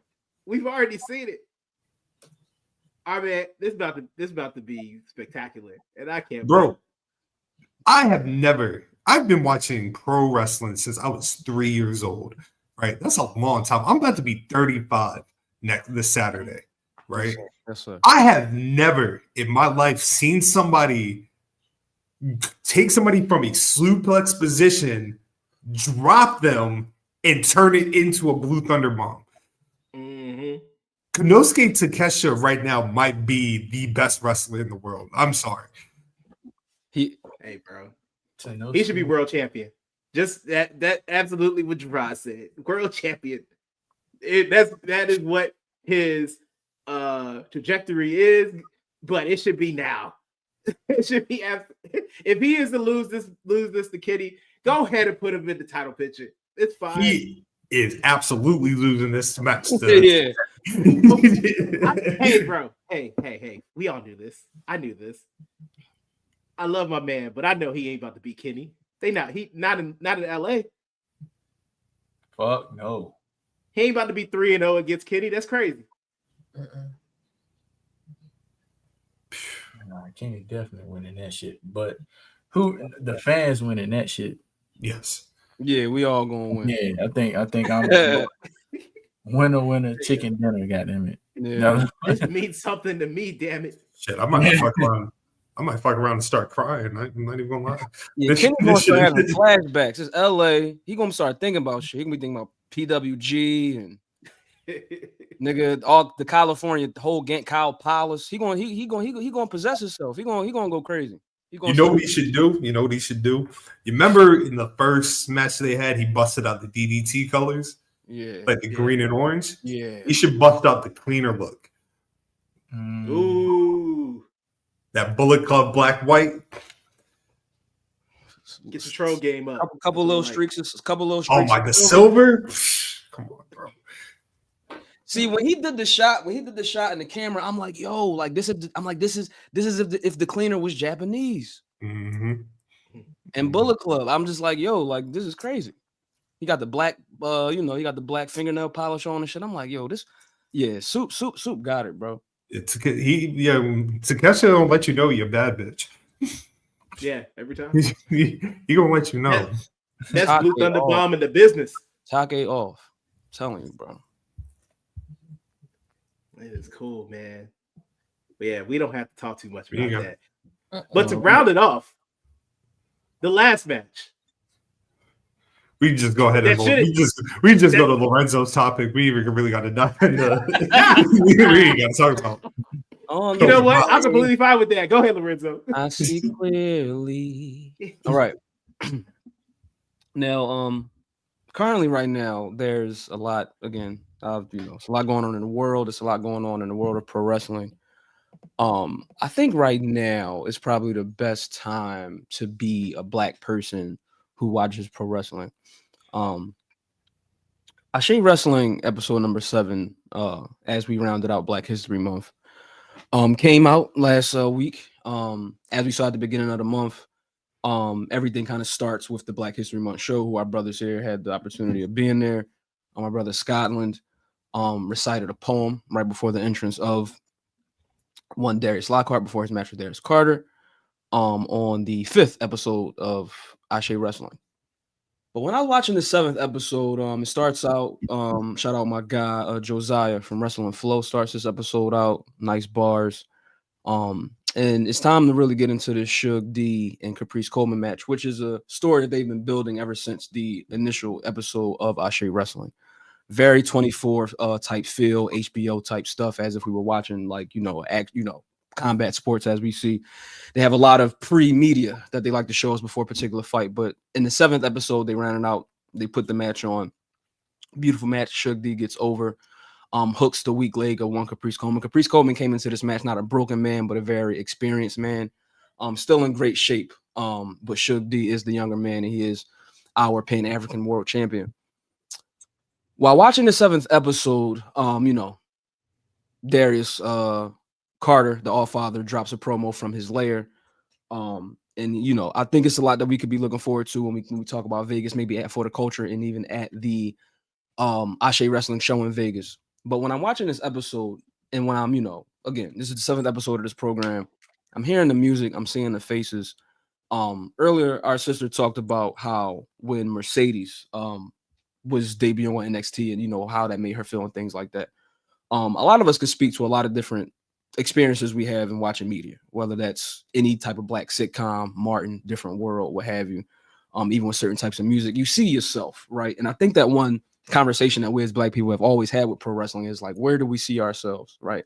And once we spotted where we saw ourselves, the conversation kind of becomes, how do we see ourselves, right? Based on the characters, the people, blah, blah, blah. And when I'm watching Ashe Wrestling, I think it's the first time, and I mean, granted, I've saw a lot in this pro wrestling thing as it pertains to my people and Black people in pro wrestling. Y'all know the names, y'all know the faces, y'all know the people.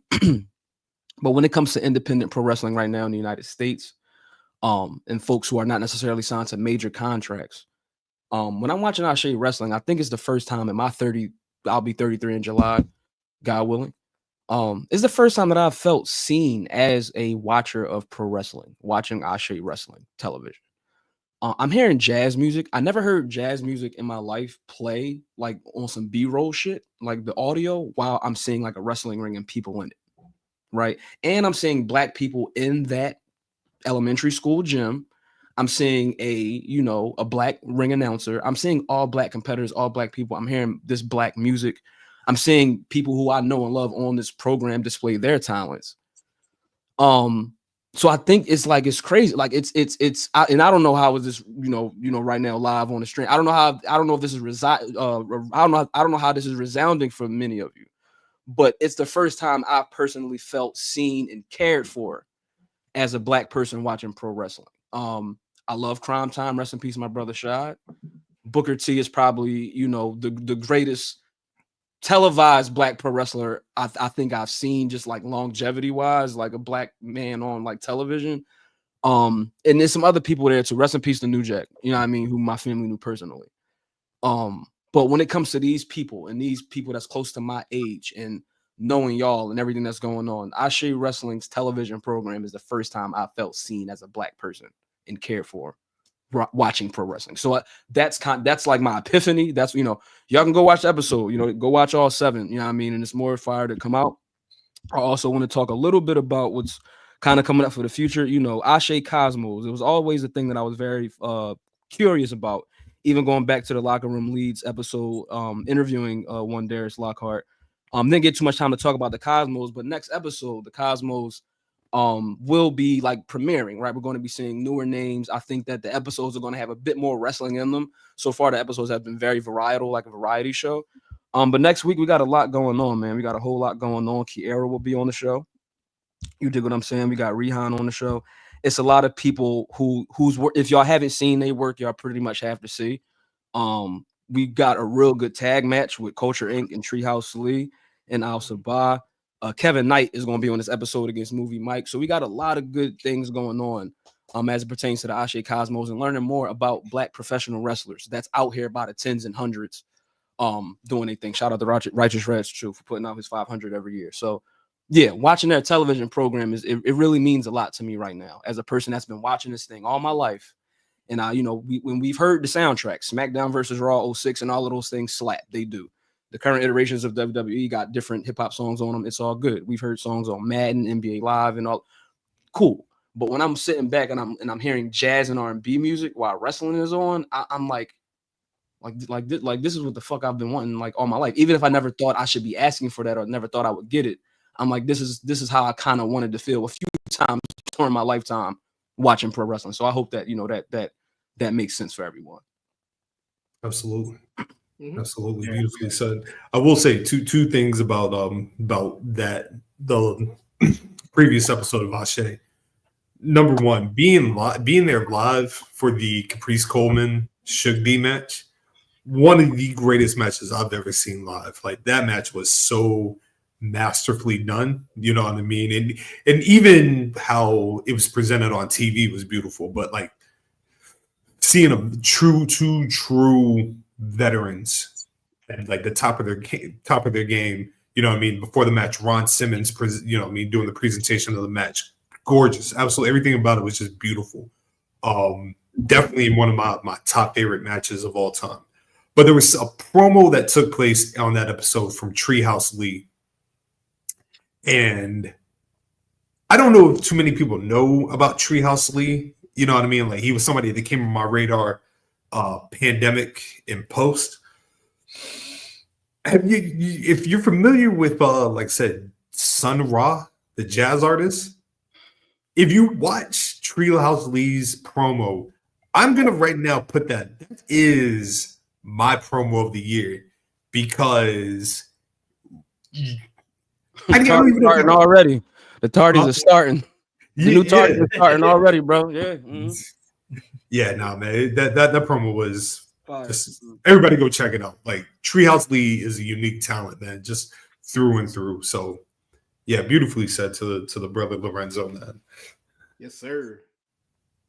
I want to say, just being in the building that day was dope. For like I have seen Suge match. I've seen him wrestle a lot of times, and he always goes. But it was the first time I actually got to see like Caprice wrestle, and it didn't look like my man like missed a beat, like not at all. It like he was. They put on like a masterful performance and told a story throughout that entire match that they have been cooking since the iteration of Ashe.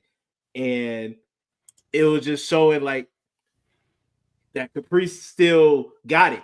Caprice can still like when the moment is time and the lights are shining the brightest, he shows up, and him and Suge D put on a great show for us. And I'm looking forward. Hopefully we get to see Caprice do some more things down the line. I know he's the commissioner and everything, but I want to see my man in the ring again. That's what I want to see. Somebody got to make him mad and get him out here. I think everybody should go to an Ashe show because it's just a wonderful environment. It's just so full of like art and culture and wrestling, but also a homey vibe. Like I don't like going into like new spaces, and I just felt really comfortable there. And I definitely, if anyone has not gone, you definitely should go. And I want to go back soon. I want to go back soon. I said I want to go back soon. Oh yeah. Yeah, absolutely. I heard her say it a few times. I was just like, that is not for us. That is not for us. that Kenny Omega gun right there. Straight to the camera. You know what that was? That was a husband answer. Huh? Yeah. Absolutely. Absolutely. You know, we do got one last topic point for the evening, one I've been very much looking forward to all night, mainly because the brother called me asking what he was going to talk about. And I was like, man, we don't gotta overthink this. Ladies and gentlemen, DMac's Boxing Corner. Hey. There's been a lot going on in boxing. I'll talk about the most. There's a couple of things coming up soon. May 2nd, we have the first boxing match in Times Square in Manhattan. Ryan Garcia is headlining the event against Roland Romero. The undercard is Devin Haney, and also Teofimo Lopez is opening that fight. And they all fighting outside for free at Times Square, outside. First time it ever happened. Leading up to the Cinco de Mayo fight for Canelo Alvarez against William Skull, so that he can get his unified belts. Now that I got it out of the way, let's talk about what y'all really want to hear. Tank versus Lamont Roach. What the fuck was that last night? Someone getting their ass whooped. Someone losing. Who lost? Tank lost. Hey man, Tank lost. It comes from. No, I want to know why. Why would y'all think? I put it this way. I don't have that. I don't have Roach losing a round after 8. Like 8, 9, 10, 11, 12. Championship rounds. He won every single one of those. And so go ahead. I will say, I think one of the, I can't remember who had it, but somebody had it. Tank won the 10th and 11th round, which I thought was ridiculous. I was just like, you know what I mean? And I can see it from both spectrums. I can see it from like people that don't watch boxing on the regular, and I can see it from people that watch boxing frequently. And I was looking at both, you know what I mean? And the general consensus is everybody got mixed opinions on this. Who do I think won? I would have given the fight to Roach. But this is not BGW Boxing Corner. This is DMAC Boxing Corner. I'm just into the opinions because it's like, it's a 50-50. I mean, obviously it's a draw. So not only that, the world has been, don't know who won the fight. The judges didn't know either. You know what I'm saying? And so I think, and this goes back to me watching boxing, forever. It kind of reminded me of a few fights. One, both of them gonna be Mayweather, but it was one with Mayweather versus Jose Castillo, where a lot of people thought Mayweather lost that fight, and it wasn't even a draw. They gave him the win. Then another one was Mayweather versus Madonna 1, where they thought Madonna won the first fight, and they didn't even make it a draw. They made it, that Mayweather won the fight. I think the perception of what it is that we never seen Tank in vulnerable states before. So when the moments came where Roach had made Tank look vulnerable, that's all you thought about within the fight. You didn't see the punch output, the punches landed from Tank, when he hurt Roach, and Roach hurt Tank too. Let me get that right. Like, I'm not trying to sound totally biased, because I think that Roach probably fought Tank, obviously, because he didn't lose to Tank. He didn't win either, but he probably had the better fight against Tank. And I think the perception of the moments that he had gave it the illusion that he might have won. Also, that knee didn't help. That knee, that was a legit knockdown. Like that was, I was telling that to my girl. I was like, yo, this supposed to be a 10-8 round right here. We seen this happen against I'm going back. I don't want to just keep talking about Mayweather, but Mayweather did the same exact thing. He took a knee without a punch being landed on him because he broke his hand, and he had to fight the rest of the fight with one hand.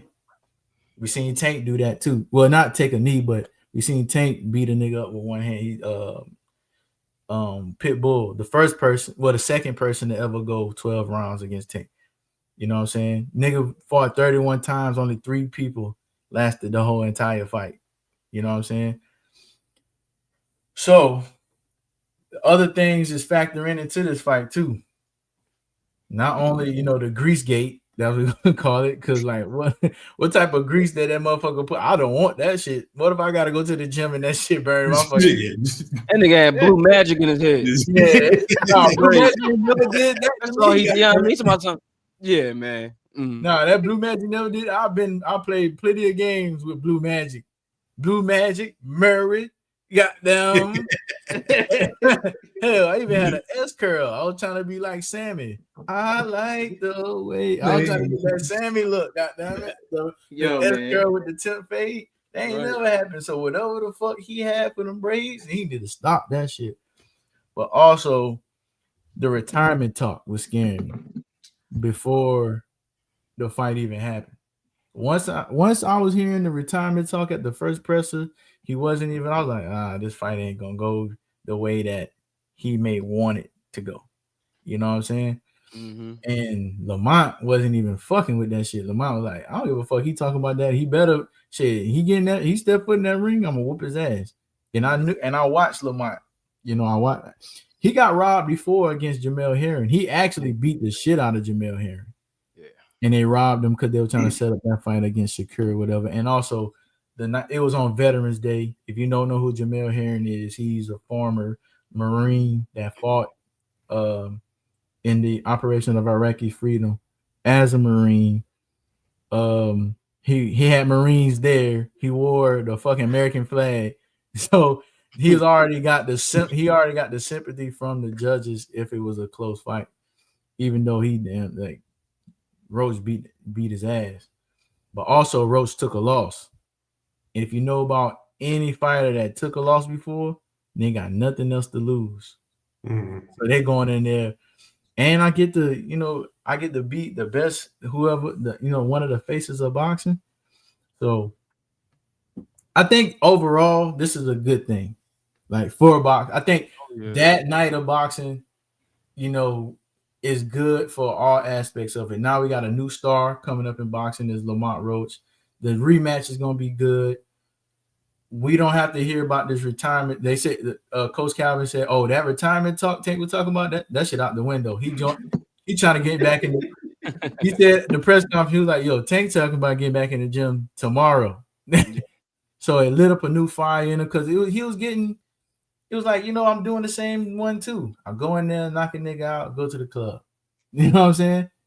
So hopefully, it's a good thing. And also, the Mayweather effect kind of fucked up boxing. Almost like Curry three-pointers. Just like you go to the YMCA now. I just left my little nephew basketball game. He won the championship, by the way, and he made alternative. You know what I'm saying? Shout out to Jace. You heard me? Yeah, big Jace. Mm-hmm. But anyway, you watch all them little kids. What the fuck they do? They don't even go past. Everybody trying to shoot a three, right? Because of Curry.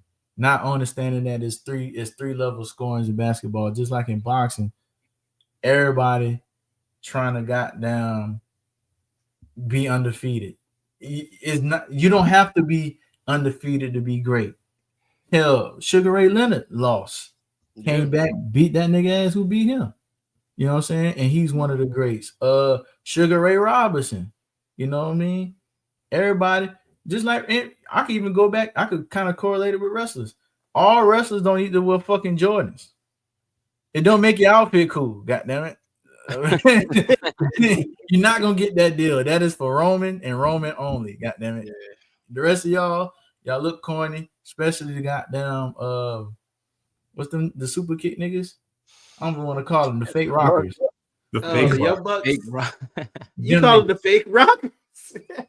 Let's go. You know what I'm saying? But to go back into the fight, you know, yeah. I think it was a beautiful night in boxing, man. You know, definitely gonna light a fire in Tank. We got a new superstar in Roach, and also it stopped that bullshit fight that was possibly about to happen next. Tank versus Jake Paul. I don't want to see that shit.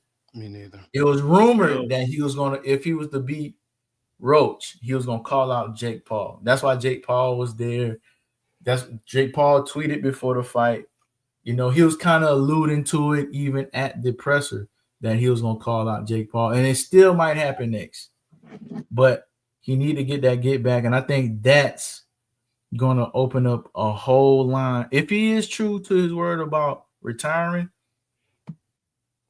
it opens up now that we'll have more than just 3 mega fights from Tank on his way out the door. We're gonna have 4 now. We'll have Tank versus Roach 2. That's gonna do way bigger. You know what I'm saying? There's more eyes. Everybody's trying to see that. We got Shakur Tank. Possibly the Ryan Garcia rematch and Devin Haney. Not in that order, but you know, we can still see Teofimo or whoever in that weight class, because I think Devin and Ryan going to 147. So there's some good shit going on in boxing right now. That was the most notable thing as of recent, and then I think later on down the line we'll talk once it gets closer to it. We'll I want to touch on like Turkey Al-Sheikh on what he's doing in boxing. I have mixed feelings about it. Also, you know, want to talk about the Terrence Crawford and Canelo match in September, which is going to be very intriguing. So there's a lot of good things going on in boxing right now. But yeah, the Tank Roach fight, I think, even though if you're a Tank fan, you know, you might not have the outcome that you wanted to have, but I'm pretty sure this is probably the best outcome that was going to happen, especially to prepare him for the Shakur fight, which his big money fight, if it happened. Damn right. Always love hearing the DMac box corner. Me too. It's good to be back. Yeah, man, it's good to be back, man. We so fucking back. Oh yeah. Well, look, gentlemen, we got nothing else to on the plate. Excuse me. Oh man. Excuse me. I believe there's something that needs to be done before we go off the air. Nobody said nothing about it the whole time. Yeah. I just been looking at number one. Looking at his square, and I'm just like, when is somebody going to say it? My lady, I've been quite patient. My lady is tired. We ain't got time for this bullshit. Yo, co-conspirator. I just need a little longer. Just a little longer. I need it to be done before we are over. That's all right, nigga, something. All right. Thank you. And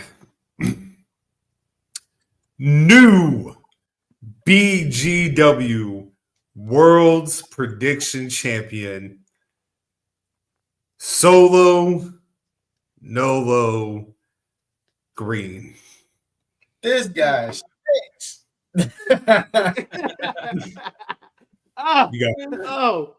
Congrats, Nolo. How many times is this? Nigga, who knows? It's been so many. Nigga, Carlos Colon. I don't care. Why don't I care? Because it just feels good to win.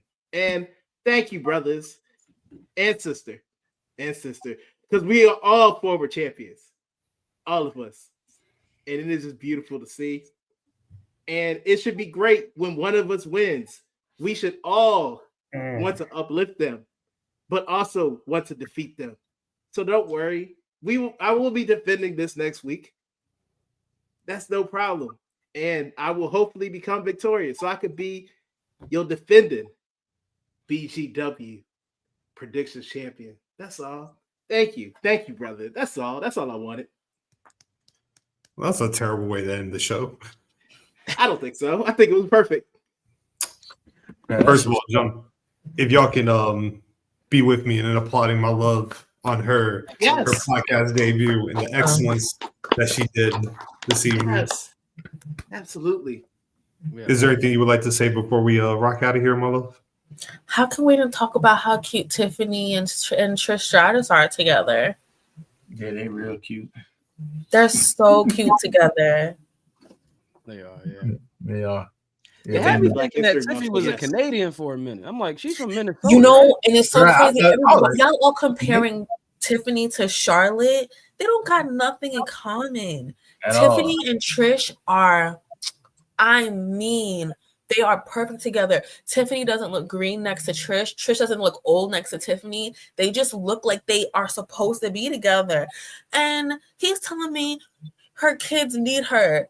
She wealthy enough. There's nannies. I know Canada, there might be one of them countries that pay for childcare. You know, we don't got that many years with her still being able to wear heels, and she got them boots in every color, and I want to see every single color. I asked, why can't she join John Cena for the farewell tour and just tag along? He could drop her back off in Canada when they done. I want more of this Tiffy Trishy time. I love it. I will buy the shirt. Make it happen. That's it. I would too. They fulfilled me. When she cut that promo, and she told that kid, like, your dad probably had my poster on the wall. I felt attacked. I loved it. That was a real ass statement. Yeah, like that's a heavy bar. It's a really heavy bar. I was like, who didn't? I was gonna say that was a flex for her. Yeah, for her to look the way she looks today and say that is crazy. She looks unbelievable. I had a Raw magazine, and she was the centerfold in the middle of it. Yeah. She was the centerfold of many of those magazines. I had all of them. I never had like B2K and Bow Wow on my walls. Word up magazine. Right. I didn't have none of them. I had all wrestlers on my walls. You had that picture of Marion? Like, what? I didn't have none of them. I had John Cena with his headbands on his arms. Of course, Jeff Hardy. I had Lita, a lot of Lita. Love Lita. Love Lita. She's wearing that thong. You know, her thong was out. No one had a problem with me putting these pictures on my wall with this girl with her thong out. Whatever. It was fashion. It became fashion, man. It was very punk rock. I had no problem with it. I learned a lot that day. We learned a lot. Really, really do. It's educational. Oh man, yeah. Young Lo learned things that day. I'm like, why? I'm like, okay, both. It's both. She's. This is a style choice. This is fashion. I think it's not a mistake. Baggy pants. Eyes were open. Baggy pants, but feminine. I'm like, okay, this is welcome to the 2000s, Lo. You're here. Y'all love Lita, bro. She that moonsault. My God. And that entrance theme. Was a banger. Oh, God, too. I thought she was better when she was at SA Rios. This nigga put the Mario picture in the group chat. Never. Like, what the fuck is you doing, man? The big ass pants. Moonsault, though. How about it? Mm-hmm. Right. Yeah. Well, you can find me, Poetic Scotland. No way, you can't find him nowhere. He taken. Oh, that's what I say every time at home, and I get to say it. Can't find him nowhere. You can find him in this book, nigga. That's where he can find it. That's it. Teach you the book. Hey, the good book. The goodest. All right, and you can find me at wildest on X, IG, and Blue Sky. Follow the 3 pod pages at those 3 platforms. You can find me looking for Scotland because I don't know yet. You can't find him nowhere because he taking.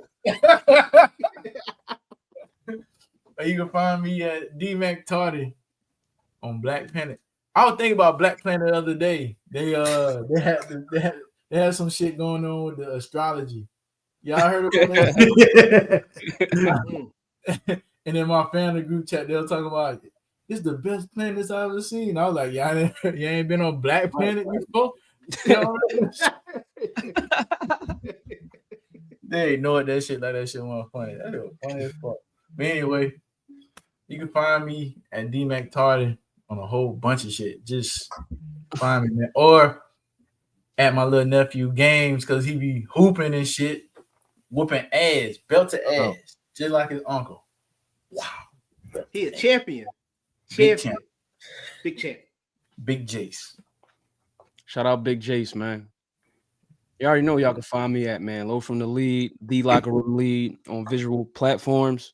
You can also find me this Friday night in South Philadelphia at SmackDown. We're going to see what happens. We're going to see what happens, man. We're going to watch Raw. Yeah, I mean, we're going to watch NXT. We're going to do some AEW stuff in the middle of the week, but we definitely going to be in South Philly on Friday night. That's lit, bro. Bird life. You already know, man. Love y'all, family. Love it. You can find our Miss Fox Underwood. You can find her at PoeticScotland on X. You can find Underwood on Instagram. Yeah, you can find her at all those platforms. You can. And of course, please go follow Chaz, my man Zoe. Yes. The visionary of the game. Shout out the visionary, brother. Mr. Visuals. Hey, boy. So don't think we will be doing a show next week, only because Revolution. Yes. It starts at like 7 o'clock. It don't start at 5. Mm-hmm. We'll see. We'll touch base, see what everybody's schedule like. Maybe we'll hop in on Spaces my birthday night. We might do that. You always say that, and y'all never ever do it. So let's not even lie. Oh man. Let's say there's gonna be like an hour episode before where y'all gonna give y'all predictions, and it's gonna be great. No, just because you said that, we doing the Spaces this Saturday night. Yep. After Collision? No, I'm gonna do it during. It's my birthday. I can do whatever I like. That's fine. Oh, during Collision? It's your birthday. You can do what you want to. Do what you want to. Be on the lookout. We don't know how many of us, but we were invited to be on the Good Brother Marks with Mikes this Thursday at 10 o'clock. 10 o'clock. So we're gonna pull up there. Mm-hmm. We old. I'm gonna do that shit right. I'm gonna do that shit right in the crib. Hey, bro. Yeah. Hey, man. That's a late time for Elbow. Yeah. That's a late time. Yeah. But we love Marks with Mike, so we do love Marks with Mike. That's homie. That's homie. And that's gonna show you how much I love. Absolutely. For Nolo, yes. Yeah. Yeah, thanks. I just thought about that. Yeah. No, that's showing good love. It's 10 o'clock start time. God damn. Bruh. I remember when we did ringside and Scotland told me the time. I said, not 21. I wake up at 3 a.m. My God. But you'll see us at some point. But on the road to 196, yes, sir. We are out. Peace out to my world. And at the end of the day, the day gotta end. Yeah. Out.